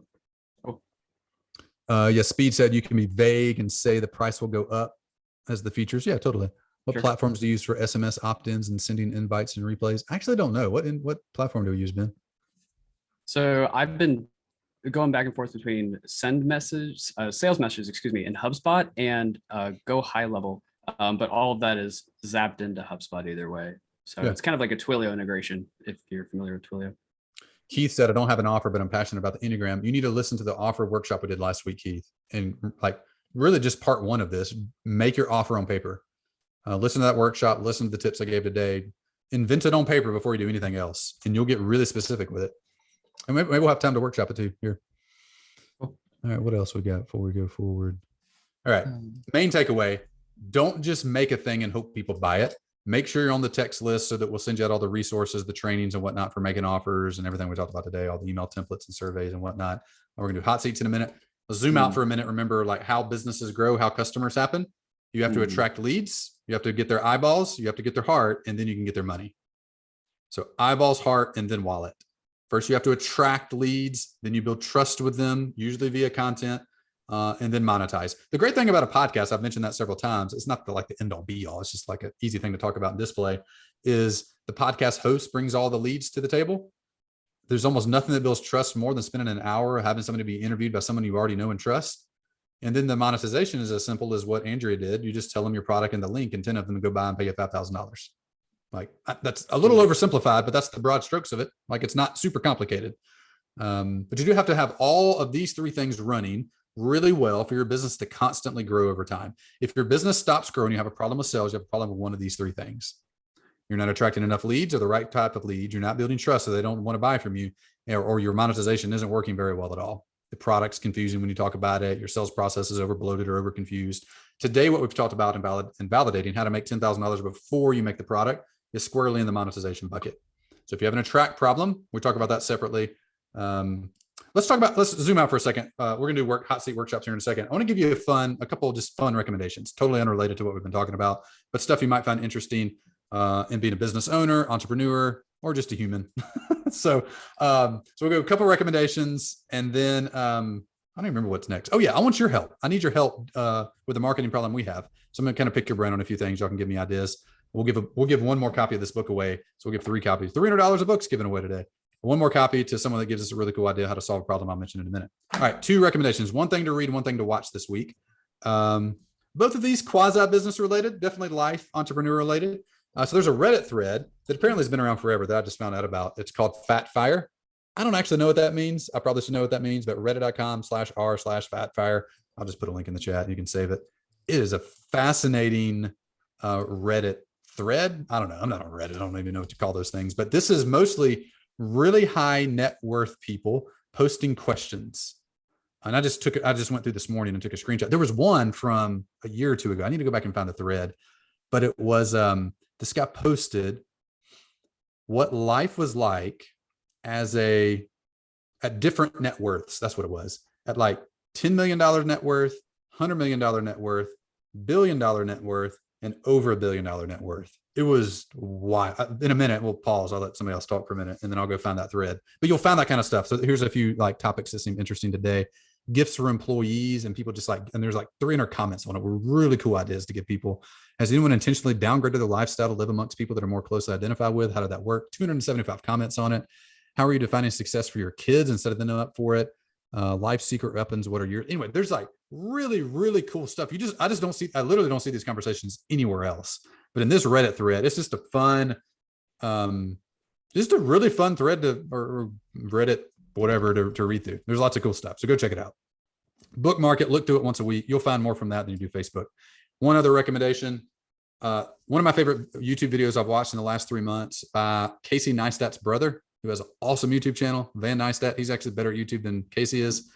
It's called A Dozen Gift Giving Tricks, the Gift Giving Holy Trinity. I watched this right before Christmas, and it blew my mind on gift giving. Me and Bethany always go back and forth on gift giving. We're gift giving junkies and addicts and are always looking for cool ideas. In fact, after watching this, it inspired me to write, I'll just have an Apple Note right now, but write a gift giving guide. And anyway, really cool. He walks through 3 criteria of a great gift. And it's fantastic. You got to go watch it. It's 13 minutes long. It's a fun video. It's kind of cinematic movie style, but also teaches you cool stuff. I will share, I think I have 16 entrants in my gift giving guide so far. And I've tried to name them all like a fun thing. So one of them is called The Dressing Room. I actually did this year for my mother-in-law, or me and Stacy did. So The Dressing Room. Buy them several clothing items to try on. Could be outfits or one thing. Let them keep the stuff they love or the one they like, and then return the rest. So for example, my mother-in-law is doing this trip to Alaska with some people she goes to church with later this year, and she needed one of those big heavy coats. And we wanted to buy her one, but what do you say? Which one do you want? She has no idea. She needs to go to the store and spend an afternoon to figure out which one. So we went and bought 3 different brands, 3 different styles, gave them all to her for Christmas. She didn't actually keep any of the 3, but she found the style she liked and the color she liked. We sent them all back and bought her the one she liked and sent it to her. The dressing room. It's a really cool one. I think I've done that one other time. I forget what it was for, but anyway, we have like 16 of those. One of my goals this year is actually publish my gift giving guide, but in that style where there's like classifications of types of gifts or ways to think about them, and then examples of them versus go buy this USB cord to charge your phone or this set of sunglasses that are overly specific and I find myself not using. So anyway, go check out Van's YouTube video. I'll copy a link right now and throw it in chat, and you can watch it later tonight with your spouse or something. All right, I need your advice, and then we're going to go to workshop time. I would like, well, maybe let me phrase this as a question. Today you become the VP of marketing for Growth Tools. I have a high-end coaching product, and your job by the end of week next week is to sell one person into the product.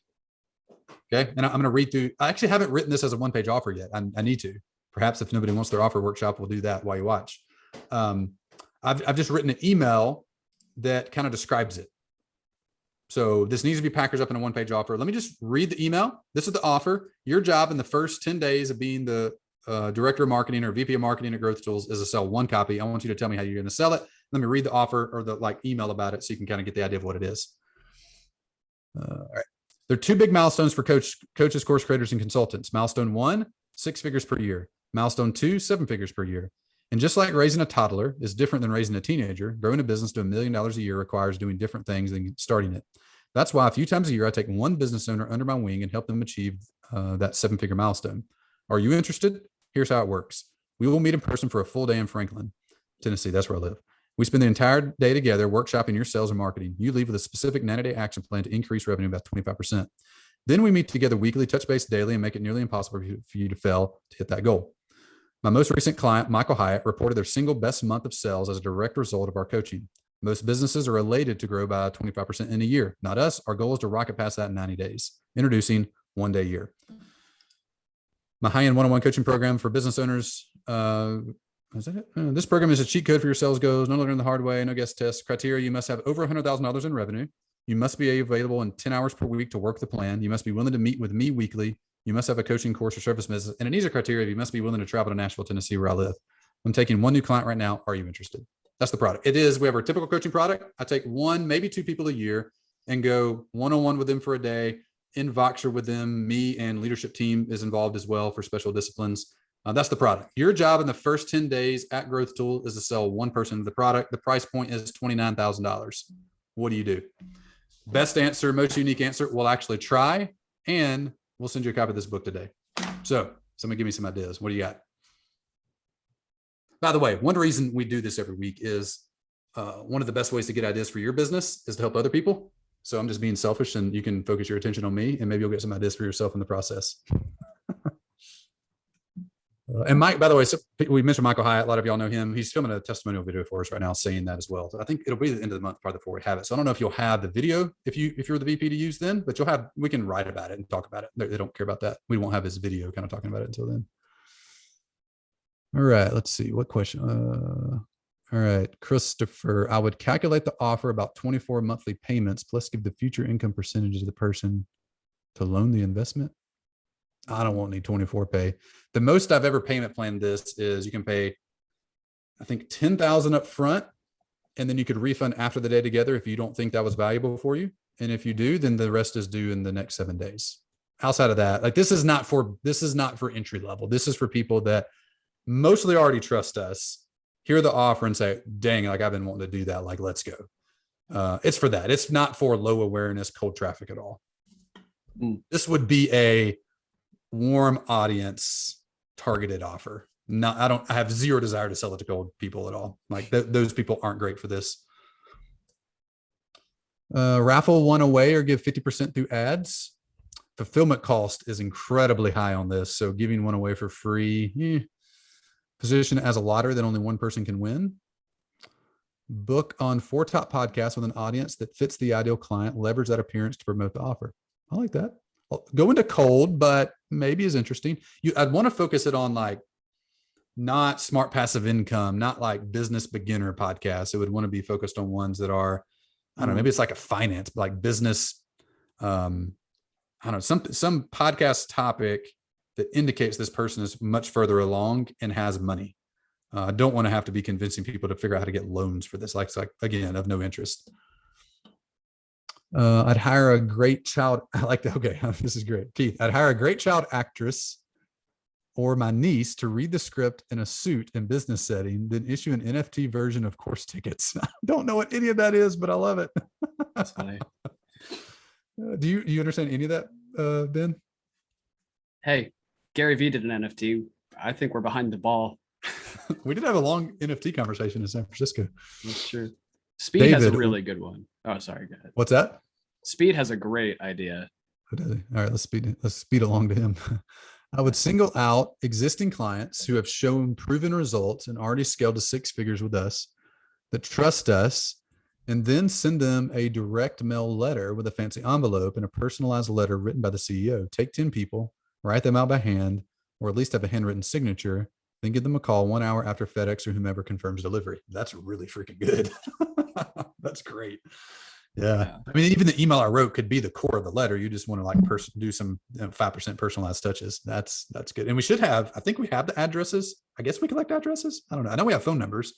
I don't totally know if we collect address in the well, we process. Send books, right? So we have to. Oh, that's true. Yeah, that's true. Yeah. We send books to everybody, so we gotta have that. Yeah, that's really good. Yeah. Good job, Speed. You're the current winner. Does it have to be in person? How about Zoom? Yeah, it could be in Zoom. It could be on Zoom too. We did 2 of these last year and they were both on Zoom because it was still like peak COVID. I mean, I heavily prefer in person. It's way better in person. Like nobody wants to be on freaking Zoom for 6 hours. It's the worst. But they've been helpful, but I much prefer in person. Webinar and application, sell behind the screen footage. I like that. I keep saying we need to hire a videographer to go to all like our leadership team meetings and literally just record everything internally. Because 99% of it would be totally cool if you edit it up a little bit publicly. Even to see stuff that you just hard to see about other people's businesses. Like I want to see that for Michael Hyatt's business. I want to know how your leadership team meeting works, and how your marketing planning meeting works. Like I want to see all that, but nobody ever shares it. Yeah. Let's see, Simon, go into a group where multimillionaires do something different. Sell e-commerce, teach them your method of courses to give a new world perspective. Yeah, I like that. I like the higher end focus too. Hey, by the way, Luba, Christy, Joanne, Beth, there's other people I can't see y'all. Y'all got any ideas? Feel free to unmute. And or maybe they have to ask to unmute. Can we just change that setting for panelists, Bethany? I think anybody have any ideas? Would love for you to share. Kelsey is talking about going to investor groups, like startup incubators, potential. Seed funding would definitely take care of this. Justin Brooks recently did an excellent series on how to sell this type of product on Facebook. Oh, cool. Send me a link, Scott. I'd love to see it. Do a podcast tour sharing the Michael Hyatt's results. Yeah. Now that we have it like a well-known name with a good result in that particular product, that as soon as we get that, we could probably be a little more forward-facing in that. This offer is only $28K for the year. No, it's $28K or $29.5, I think, for 90 days. And the goal is 25% revenue growth. So anyway, you do the math and like the ROI is really good. Post it to Reddit. Reddit Fat Fire. That's good, Bethany. Instagram Reels. Just tell people they've been chosen. Raise Master program. I would take footage of behind the scenes storytelling style from beginning to end and showing scenes of what it involved. Ask how many of you have been wanting to visit Nashville. Mostly everyone these days. How about 5 or 10 years? Yeah, we need to sell that to bridal parties. It's apparently like the what's the party called that women have before they Bachelorette.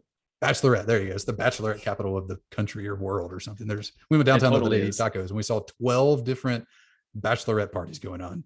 Like it's total insanity. Everybody's got their white cowboy hat and just being ridiculous. Most everyone these days. How about 5 or 10 years ago? Most of no one. All right. Any of these stand out to you, Ben? Turn into a challenge for you to prove something you have never done before, like make money in 10 days.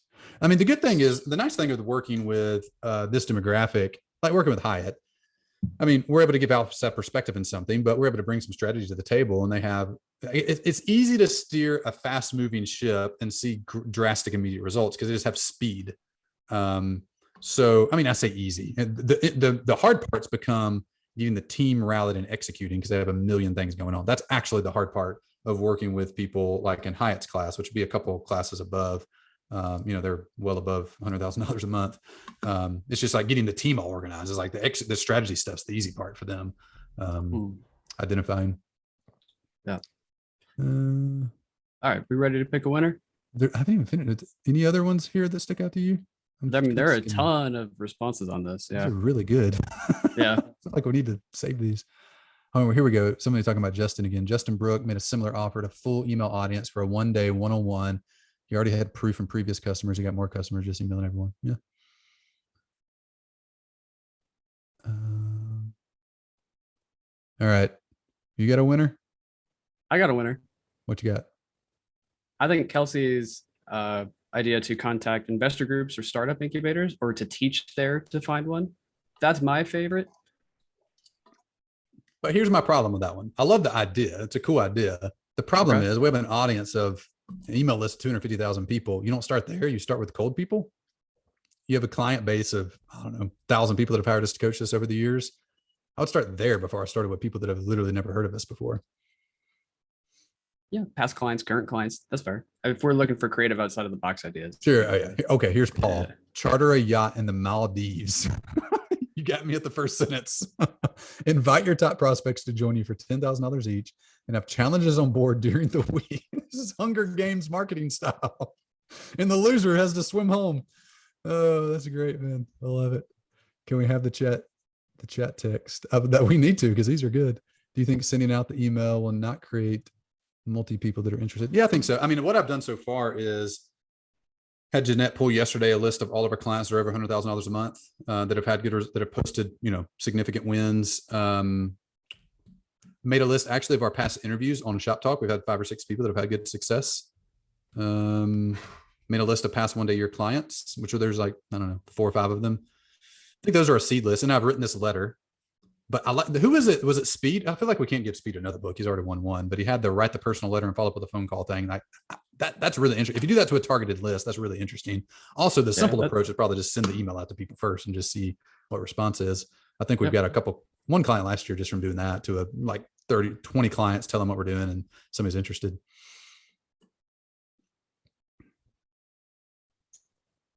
So somebody's they're into the Cozumel growth boat. The book is then used. You can make it a golden ticket like Charlie in the Chocolate Factory instead of challenges. That's great. All right, Ben, you pick somebody. You already picked somebody. Who was it? I put Kelsey with the VC idea. All right, Kelsey, you had one of the most creative ideas. Send anybody. By the way, I think I forgot to say this real time, but anybody that's want a copy of the book today, make sure you email Bethany at growthtools.com and she'll give me the addresses and we'll send them out. Or you can DM her and Zoom if you want to. You have to give us your address. So we don't know where to send the thing. So make sure you do that.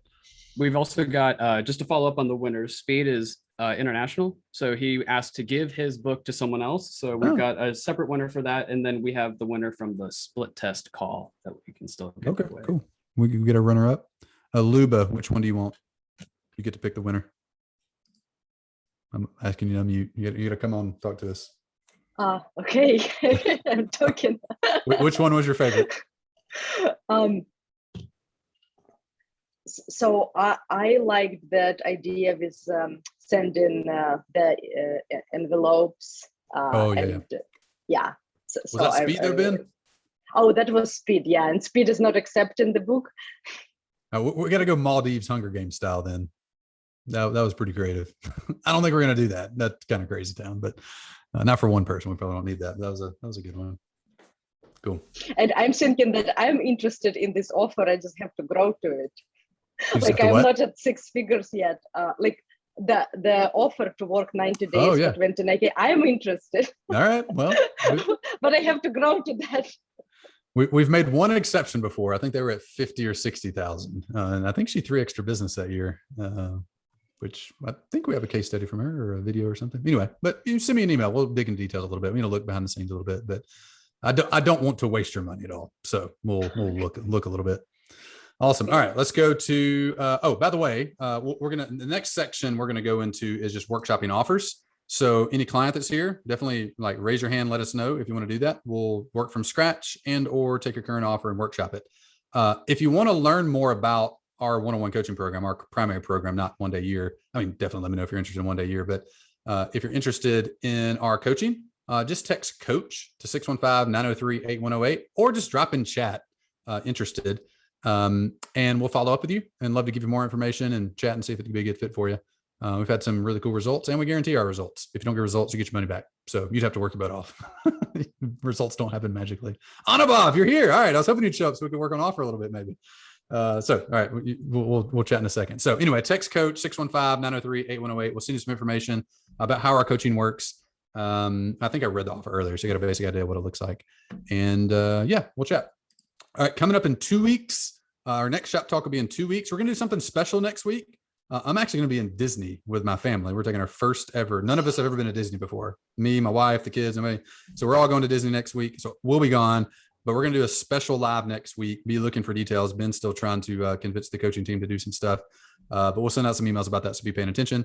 But I'll be back in 2 weeks, and we're going to teach how to make lead magnets that grow your subscriber list to 1,000 subscribers. We can teach you how to make them and how to use them. So whether you have traffic or don't have traffic, whether you have a list or don't have a list, I'm going to show you how to make lead magnets that convert well, and then how to use them to grow your business. If you like the idea of podcast tour, but it seems like a lot of work, you don't want to talk to people, you can do some interesting stuff with partnerships with lead magnets that are actually the single easiest way I've ever found to grow a list, that require not a ton of work at all. Anyway, it's my favorite list growth strategy for like beginners for sure. If you're starting out and your list is under 10,000, under 1,000, like this should be something on your radar to do. We'll talk about that, share some strategy, and share some lead magnet creation ideas and templates and things. All right. We got anything else, Ben, before we go to hot seat? I want to pick the other winners from earlier before we move on. So for the split test book winner, I've got William H. Capel, if you are still here. Yep, looks like you are. So reach out to Bethany or I. And then for the split test, the new winner, Speed is donating their book to you. Jean or John, Jean, you've got it. You had a really good feedback with your offer from $60 to 14 grand earlier. So congrats. Awesome. We're good. Cool. So let's see where we at on time. We kind of went long for not having a case study today. So we might do one offer. I feel like Anubhav got a ton of time yesterday, so we got to start with somebody. Is there anybody volunteered for offer, critique, or help? We've got a queue of like half a dozen folks, and I think Beth is first. All right. Do we have is Beth here? Is she a client? Yep. Oh, here. Beth. All right. Let me figure out how to see it. There you are. Okay, I can see it now. All right. Do you have your offer written out yet? Do you want to start from scratch? Well, maybe, yeah. Give me the problem that you have currently that you want us to solve. So my offer is to get my audience media ready. So I'm a publicity strategist. And in 5 weeks, I'm going to be able to not only create their media assets, create their media story, but get them ready to really start pitching and getting in the media. Okay. And you want to turn that into a one-page offer that's sexy and people hear and want to buy. Accurate? Yep. Okay. All right, let me grab something real quick. Stand by. Oh, I want to say hi to Christy Green. We're in the same mastermind together. Hi, Christy. I see she's on the panel too. Christy, yesterday during mastermind, I texted Bethany after you started talking. I was like, I like Christy. Me too. She's awesome. I forget exactly what you were saying now. I think it was feedback for Anubhav or something, but I was like, yeah, I like her perspective. I think it was like, have you been married or da-da-da-da. And if not, you probably shouldn't teach people how to do that. But we found a good place for him. But I thought your feedback was really good. Good perspective. We have a great mastermind group, and she's a big part of it. That's awesome. All the Christy love. Okay, so here's what I've done. We actually are just literally this week working up a template for these. So because when clients come in, any new client that comes in, we create their offer for them, like I draft it up and they get feedback on it. So we're trying to make that process more efficient for us. So this is a template we're in the middle of making. So I'm going to attempt to use this for you, Beth. Awesome. Thank you. So let's just kind of fill in the blank as we go. Do you have a name for the product yet? Yeah. Get real with PR. Get real with VR. PR, PR. publicity, public relations. Like VR, what does that have to do with public? Okay. All right. And this is a course or done for you service, or what It's exactly? a live 5-week program. So I love using, by the way, just as normal common words as we possibly can. Sometimes people use words like a mentorship or program or different things. I'm like, I like the word, but I actually don't know what it is. So I'm just gonna use live 5-week online class. Yep. Zoom class, workshop. I was calling it a workshop masterclass to make it really complicated. Cool. Yeah. So Get Real with PR is a live online class. Great. In simple terms, we can talk about weeks and all that later on. Yeah. We make it nearly impossible to fail for. Is there a particular type of business that you work with or type of person you work with?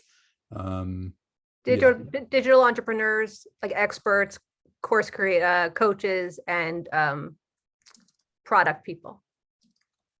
Okay. Like I work with jewelers, game makers, all depending on what the product is. People that sell things online. Yep. Etsy, a lot of Etsy people, that kind of stuff. Okay.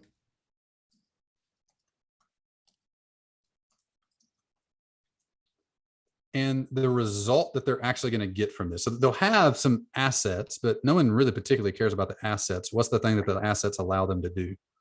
They're going to get visibility, which I say always converts into more clients, more credibility, and more cash.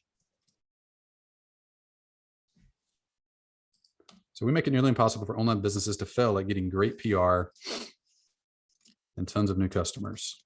We can workshop it as we go. Mm-hmm.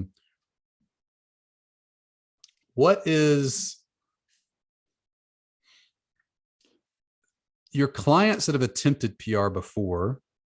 What have they failed at, or what are they scared of? They're scared of bothering the media, the journalist. They fail at follow-up. They feel like following up 2 or 3 times is enough, and it's not. Or their pitches or their communication is very marketing forward and not media forward. The difference for me between marketing and media, marketing you're trying to sell, and media you're sharing and trying to create a feeling. So give me, I want to visualize this because I'm not a PR person at all. You work with a jewelry shop. How on earth do you get PR for a jewelry shop? I'll tell you, this particular woman lives on an island in Maine, and she makes glass jewelry, and the glass jewelry that she makes is made from glass that was developed by NASA. So and we were doing local for her. So when she got, the journalist got, NASA glass or made from something from NASA, there was a lot more interest in what she's doing. And for her, it's just getting more clients into her store.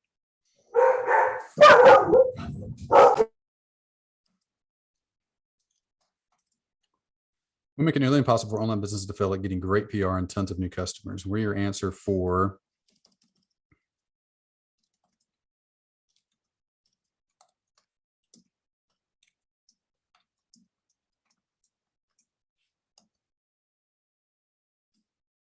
without having to, you said,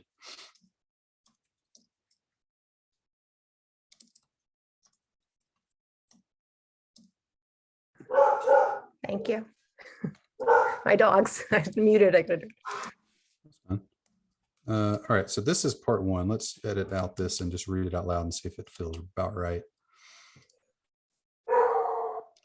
Get Real with PR is a live online class. We make it nearly impossible for online businesses to fail at getting great PR and tons of new customers. We're your answer for having the mainstream media promote you and your story. Okay. We're your answer for having local and national media promote you and your story without having to feel like you're bothering journalists, following up constantly, or become a PR expert. That's a little wordy, but does that feel about right? Yeah, I think that it's, instead of bothering journalists, it's more like they don't know what to say, how to say it, and then they're good enough to say it. So following up bothering journalists are things that are barriers to them, but they're not the pain points. Okay. All right, let's swing back to that. Let's keep going. We don't just help you. We don't just talk about helping you. Okay, so if we think about one of the most efficient ways to talk about an offer is to frame the guarantee. And the particulars of guarantee doesn't matter at this point. It is, if we led all the marketing with a guarantee, what would it be? What is the result that we want them to end the 5-week class with? So in your mind, they end the 5-week class, they have assets, which nobody really cares about. They have new knowledge, I guess, which they perhaps do.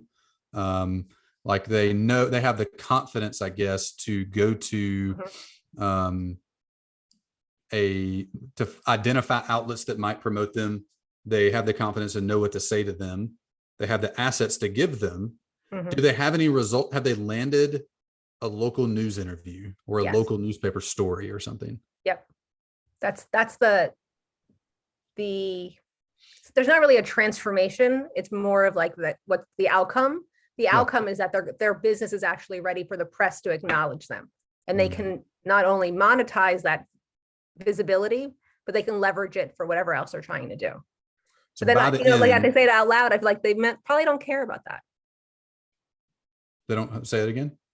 I just don't know if that's like an actualized thing that they want. Like, I don't know if because what I find in the PR space is that everyone's so focused on getting the PR. And what the differentiator for me is that I'm focused on not only getting the PR, but making sure your business can monetize it. Right. And I'm having trouble communicating that because I don't, people just want to get PR. It's like, give them what they want and what they need. Yeah. I mean, I can totally see that. So you want to sell to whatever the undercurrent is. And if the undercurrent is, I want PR, you want to sell and you get PR. But the only way they stick around is if that PR turns into actual clients. Right. For most people, like especially the people you're talking about, because they're not used to doing PR stuff. That's not like a thing they're out seeking, which is a little bit of a concern of mine is selling to online entrepreneur types. I would assume, I've been around a good bit of them. Rarely do I hear them talking about that at all. But even assuming they were on board with it, the only way people stay is if they're actually getting results from it. So when people are coming to me, they're ready. They're like, I want PR. Tell me about it. Like that's like, if you're not, honestly, if you're not somebody who's like, I want media, I want PR, then I'm not your right person. Yeah. Okay. So they're totally product and solution aware. Yeah. Gotcha. Okay. So your ideal guarantee is that, I mean, step one is you get promoted by 3 outlets. Okay. And there's I feel like there's a second part around growth, but for 5, the problem is with something like this, to realize the actual growth in 5 weeks might be tough because you might land it and the interview takes 2 weeks and then it publishes and then there's just lags on. It's like us with partnerships. When we focus on partnership marketing and our actual marketing material, it's like, well, we can focus and talk about the committed partners. And we've done that a lot. Like you'll have 5 partners in X days, but like the timelines of the partners is like not totally completely manageable. Right. So that's why I was focusing on a little bit of that dynamic going on. Yeah. Getting your brand ready for it and giving you my system and my framework so that you can continue doing these activities where you can systematize doing PR on your own so that you can get the actual PR. But like when I talk about it, I'm like, you're going to have your media kit, you're going to have your media message, you're going to have your pitch, you're going to have your media story. That those keywords, like having your media kit and I don't understand this either, but that's like a big thing. These need slightly better names for this, but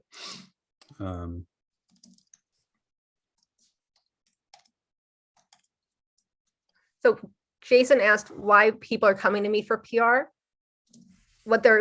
They want to get more exposure to be able to use it as a piece of their marketing versus doing more funnels and webinars and all the stuff that you teach us.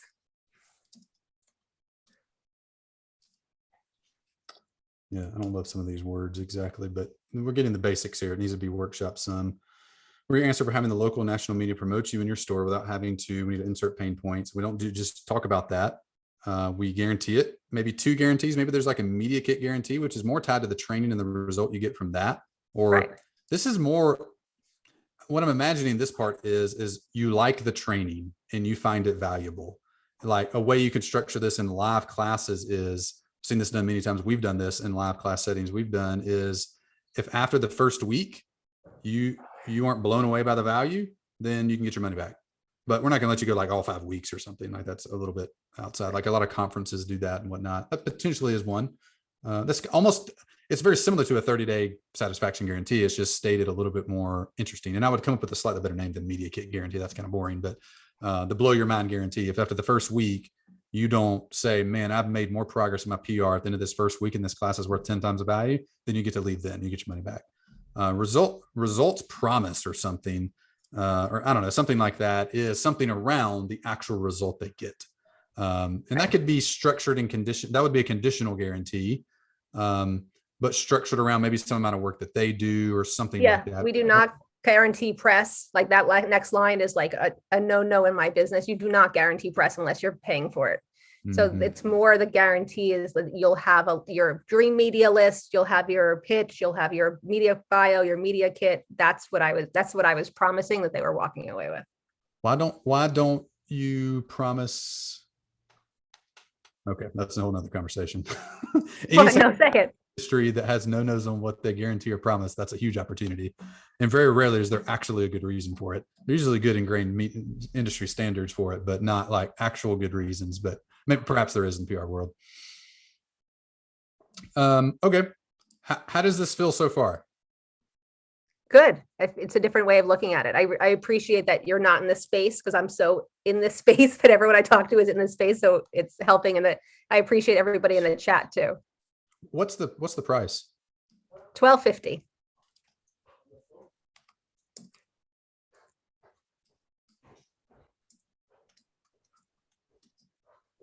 All right, let's read through this again. We could take another 30 minutes just workshopping the pillars, but I want this to feel like at least a B+, and it feels like a C+ right now. All right, Get Real with PR is a live online class. We make it nearly impossible for online businesses to fail at getting great PR and tons of new customers. How's that feel so far? Good. We're your answer for having this feels wordy, for the local or national media promote you in your story. So it'd be something, it would be having your dream media promote you and your brand without having to feel like. Your dream media. Again, I'm not in the world, but like that feels like an odd phrase. I don't necessarily have a dream media, but having. You don't have a place that you'd want to, like there's that one magazine you want to be in, that one podcast you want to be on. What's that dream platform? I could probably think of some. Yeah. Because a lot of a lot of my sales call or when I'm working with clients, it's about dreaming big and what, everyone says, I want to be in Good Morning America and Oprah. But we got to do a little work before we get there. We're your answer for having your dream magazine, TV show, or newspaper. I don't know if that's a thing. Just like call out the specific things. It would be, online magazine. Usually it's like Forbes, Fast Company, Inc., that kind of stuff. We're your answer for having your dream magazine, TV show, or website promote you. Is that right? Feature you? Feature you. Yeah. Feature you.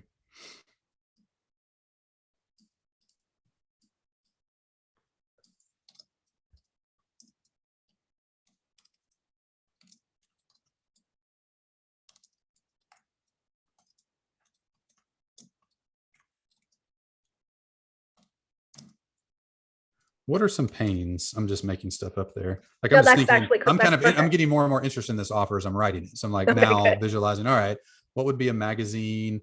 What would be a podcast? And I'm thinking like way bigger than I could get on just by emailing, like that. If I went through your program, then we got on would be a success. So we're your answer for having your dream magazine, TV show, or website feature you. And the best part is you don't have to have any existing connections to them. You don't have PR experience, or I don't know. I'm thinking like know what to say to them, or that's the pain points. It's I don't know what to say, who to say it to, or how to say it.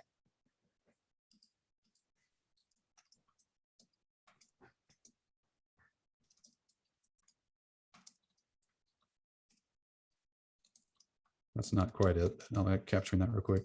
We're your answer for having your dream magazine, TV show, or website featured. And the best part is you don't have to know what to say to them, how to contact them. Mm-hmm. Well, I like how you said have any existing connections, because everyone's like, I don't have any contacts. How do I create them? That's kind of the who. Yeah. The best part is you don't have to know what to say, how to contact them. I like putting the existing connections first, actually. Don't have to have any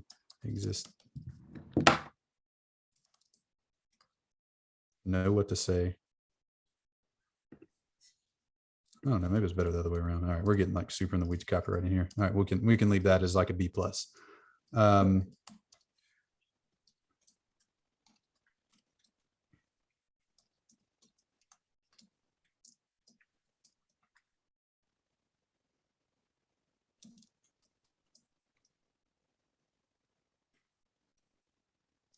How did you describe the guarantee? You said this industry doesn't do this, we do this. What were those words again?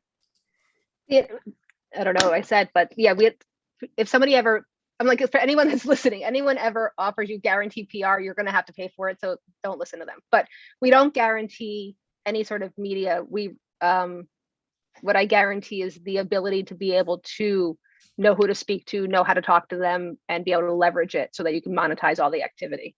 Because PR, it takes a lot of work. That's like, there are people like me. That's why people pay publicists a lot of money, because it's a lot of work, but I'm giving you a framework that you can do all the things that you need to do in 2 hours a week. Gotcha. My little light just went out, so I got light all of a sudden. Stand by. I'm going to turn my light on. Let's get something. I'm not totally in the dark here. All right, and we don't just talk a big game. We back up our class with our, so you could guarantee they leave with an amount of knowledge. You could guarantee they leave with a list to contact. You could guarantee, I think you can guarantee the result, but I don't think you need to do that with a product at this price point. They'll have who to contact, how to talk to them. I guess it's the opposite. It's what they're going to say. So what their media message is, what their pitch is, and who they're going to pitch it to.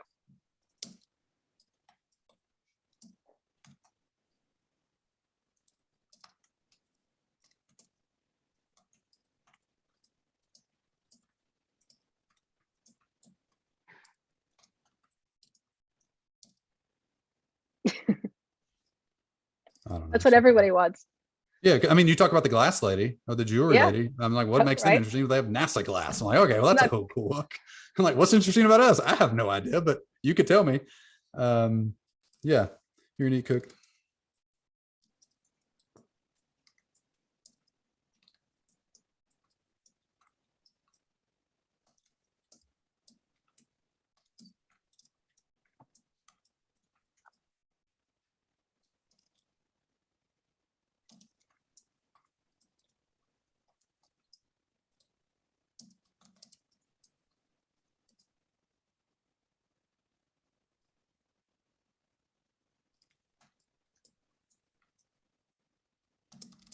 Okay, we could talk about conditions and all that. That's another conversation, but that feels directionally right. How does that feel to you? Yeah, it's actually something I said on a sales call this morning. I was talking about this to an offer like you teach us to do. And I was like, and if you're not getting it yet after the 5 weeks, I'll of course continue to support you, because I would feel awful if somebody left feeling like that, like I couldn't live myself. Totally. And all you do is condition that based on them taking some minimum amount of activity. So if they ghost you, you're not like committed to them for 10 years or something. But so but that's an easy thing to do. Okay, let's read this one more time and we're at time. Get Real with PR is a live online class. We make it nearly impossible for online businesses to fail at getting great PR and tons of new customers. We're your answer for having your dream magazine, TV show, or website feature you.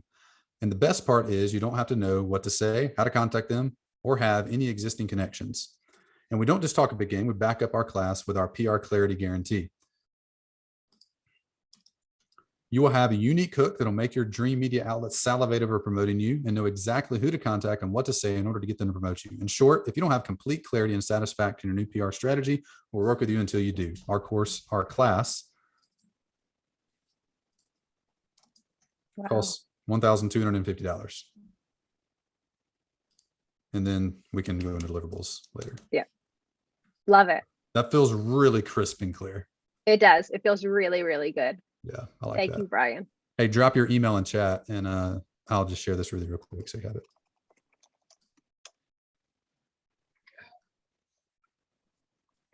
And I appreciate everybody I'll go back in the chat. I appreciate everybody's feedback. Love this community, Brian. Thank you. Oh, no problem at all. And Bethany rocks too. Just have to give her a great shout out. I love getting that little package, Bethany. Thank you. It's got a weird title. You can change it, but you'll have that. You'll have that copy. Thanks, Brian. All right. Appreciate y'all. Oh, one thing real quick. If Where's it at? Okay, let me just copy this over. Next 2 weeks from now, we're going to talk about using lead magnets. I can't figure out how to edit slides, so I'm not going to do that. Maybe Ben dropped the phone number and short code in chat. If you're interested in talking with us to help coach you, we'll actually make your offer like we just did with Beth. We'll make a marketing plan for you, clarify your avatar, and then coach you every day through every step of what you need to do to grow your business. If you're interested in that, just text the number, text coach to that number. Ben will drop it in chat so you can do that. And we'll follow up with you and chat and see if it makes sense for us to work together. So appreciate all y'all. Appreciate your advice to me on 1 day a year. Had fun doing the workshop today. Fun book share. We gave 3 copies away of things the rich don't want you to know. If you didn't want a copy, it's $99 on Kindle apparently. So grab you a copy of that and definitely read through and skim through. There almost for sure will be a handful of things you can use that'll be effective. So anyway, y'all have fun. I'm gonna be at Disney next week, so don't call me. But 2 weeks from now, we'll hang out again. Let's see y'all. Oh, actually, do we need a debrief? We need a debrief, don't we? Yeah, we can debrief. We're kind of short on time. We went really long today, but all right, let's debrief. We can do a quick one. Hey, I'm setting a shot. Actually, I can't set a shot clock. My timer's off. We got 5 minutes. 5 minute debrief. Okay. 5 minute debrief. 5 seconds for everyone else. We're literally going to debrief how the webinar went live, still on the webinar, so you can get kind of a behind the scenes, and then Brian has family time. So there's actually a slide supposed to be for this, but I left it open. Anyway, it doesn't matter. Ben, what worked, what didn't work, changes for next time on your side. Okay, so attendance much better this week. I think the invites were stronger. Really want to stream so we can get more shares, probably bump this up to like 300 people live.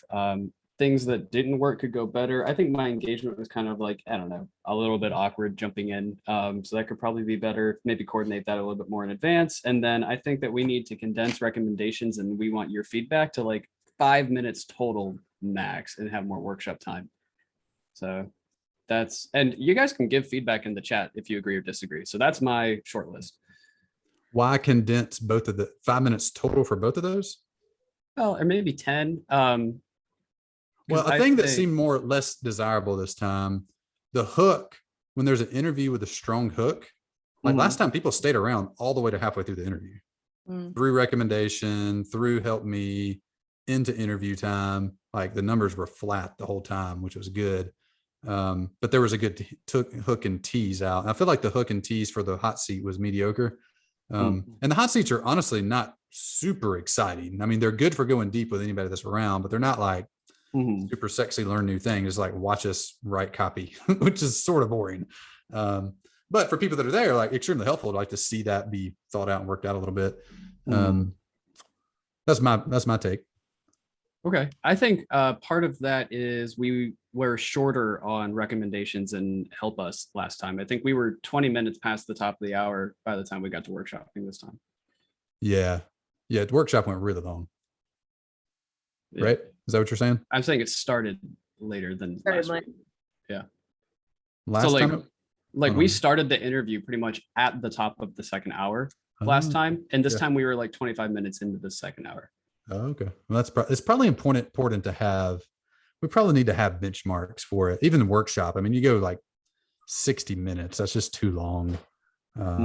That might be the thing of, I tend to think my gut is workshop totally shortened a little bit, which will put a good parameter on me. And probably anytime there's parts of a workshop, we probably need like timestamps for me to try to hit. And because there's times I'll expound when I don't have to at all. It just seems like an interesting thing to share. Shut up, Bethany.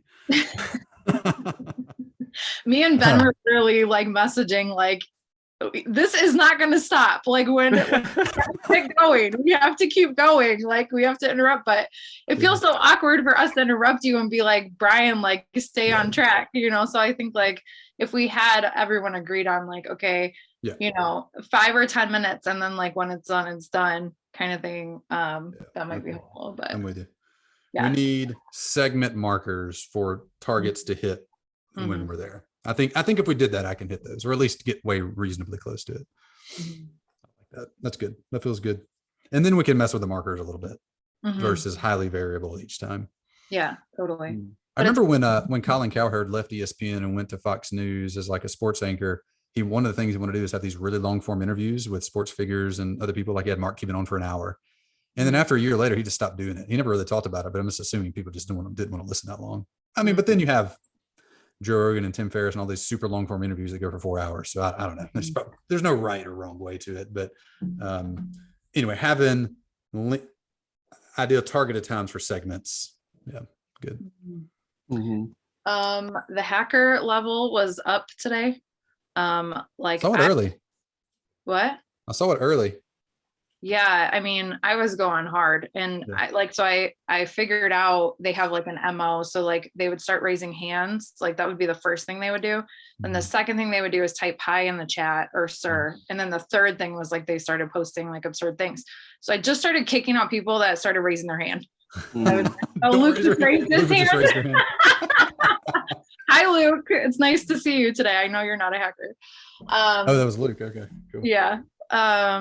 So anyway, I don't know if any of those are real people, but I didn't care because I was like, I'm just mitigating the risk at this point. Well, I think that's solved when we get to probably next time we'll stream to YouTube and we just won't invite general public to Zoom. I mean, it might just push the problem to YouTube. I don't really know, but yeah. Right. Yeah, we got to figure that out. Yeah, and then also like the giveaway, I don't think that we picked a giveaway winner after the option A and B. So we skipped over that part. So that's why Ben brought it up after. Well, we did. That was Speed, and Speed gave it away. Speed, yeah, he was the giveaway share, right? Yeah. And so then he said that he was international, and then we skipped over it for the thing. So that was just kind of like wasn't super smooth this time, but those are just the notes that I wrote down. Yeah, I definitely felt the interaction between me and Ben was way more awkward this time. Like that wasn't, I would pause. I don't know. I couldn't get, I don't know. It definitely felt different. Yeah. I think that's what me. And like 30 seconds pause. I'm like, okay, I'm just going to talk more. Maldives it is. What was different for you this time, Ben? Because I felt last week was good. Last week was good. I think I was trying to help moderate spam. I think I really just need to not be in chat at all. Yeah, that's probably a good idea. It's super hard to concentrate, like when you're like looking in chat and trying to moderate and seeing people raising. I mean, it was legit like 20 to 25 minutes. And I was like, I really hope Brian doesn't ask me anything because I have no idea what's happening right now. Just because like, your brain just has to like focus on one thing. So I think like it's hard, for Ben to multitask and switch back and forth. But also like, I know we have permission to interrupt you, but it feels awkward sometimes, just like if you're on a roll, just being like, hey, Brian. And then you're like, you don't want to interrupt something that you're trying to say too. So I did try. I felt like I did good during workshop. I stopped probably 6 times during workshop to check in, but none of those felt high value at all. Like I checked in, but it was like nothing really happened. So I just kind of went. Yeah. I think asking more specific questions maybe might help of like, what was confusing? Like, what do we need more clarification on? Or, I think what we'll do. I've tried variants. None of it's really ever like, honestly, I feel like second chair has to be ready with something there. Like Ben has to be plugged in or it doesn't work.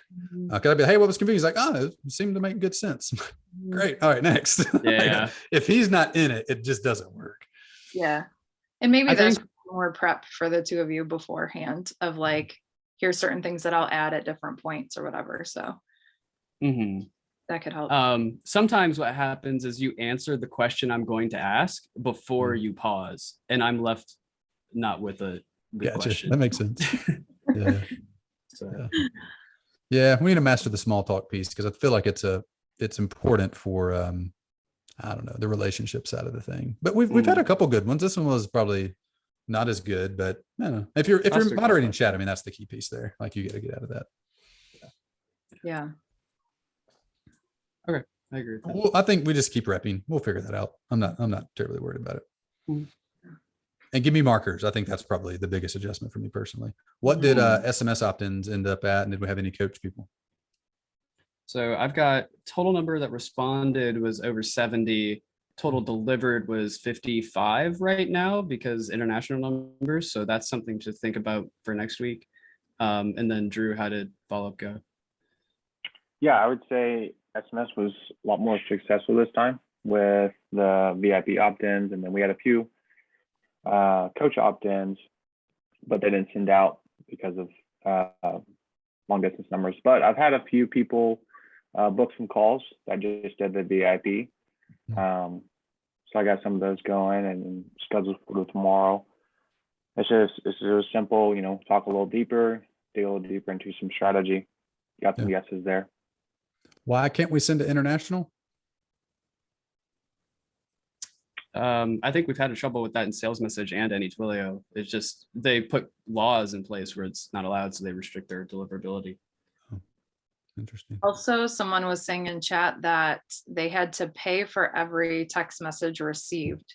So they were hesitant to get on the list because they would have to pay for every text message we sent them. Yeah, we need an optional email Suck list. back to the year 2003 or something. What in the world is happening? Yeah. All right. I think some of the Drew, GDPR stuff changed that a couple years ago. Yeah.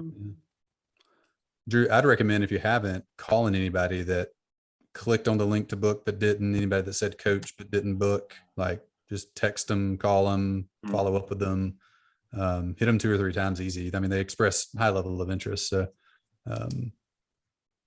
yeah. Anything on your side, Bethany, we haven't talked about? No, I think just that also, like, we had kind of said that we would workshop more than one person, and we only ended up workshopping more like one person. So I think that benchmarks would help with that. I don't know how we would have done her quicker, honestly. No. Yeah. I felt like we actually finished her, but it took a good 20 minutes. Yeah, and just saying like, well, we'll just do one person then or something. But also, like, shout out to Speed. I think he's still here. He's awesome. Speed is the first ever Shop Talk true VIP. Yeah. Every Shop Talk, highly participatory. We need to get Speed a t-shirt or something. Yeah. Yeah, that'd be fun. Speed, you're in the super fan club. We love you. I think Luba's been on almost all of them as well. Abby's here as well. What's up, Abby? Cool. All right, I got to run. Anything else? This is good. Highlights. 2 weeks. Do it again. Stream on the places. Benchmarks for me. Get those for me, Ben, if you would. What you think would be best on where to be win. Yeah, totally. Cool. Yeah. All right. Bye, everybody. Yeah, bye. Oh, Brian just left. All right, I'm going to end it. Thank you, everybody. We'll see you.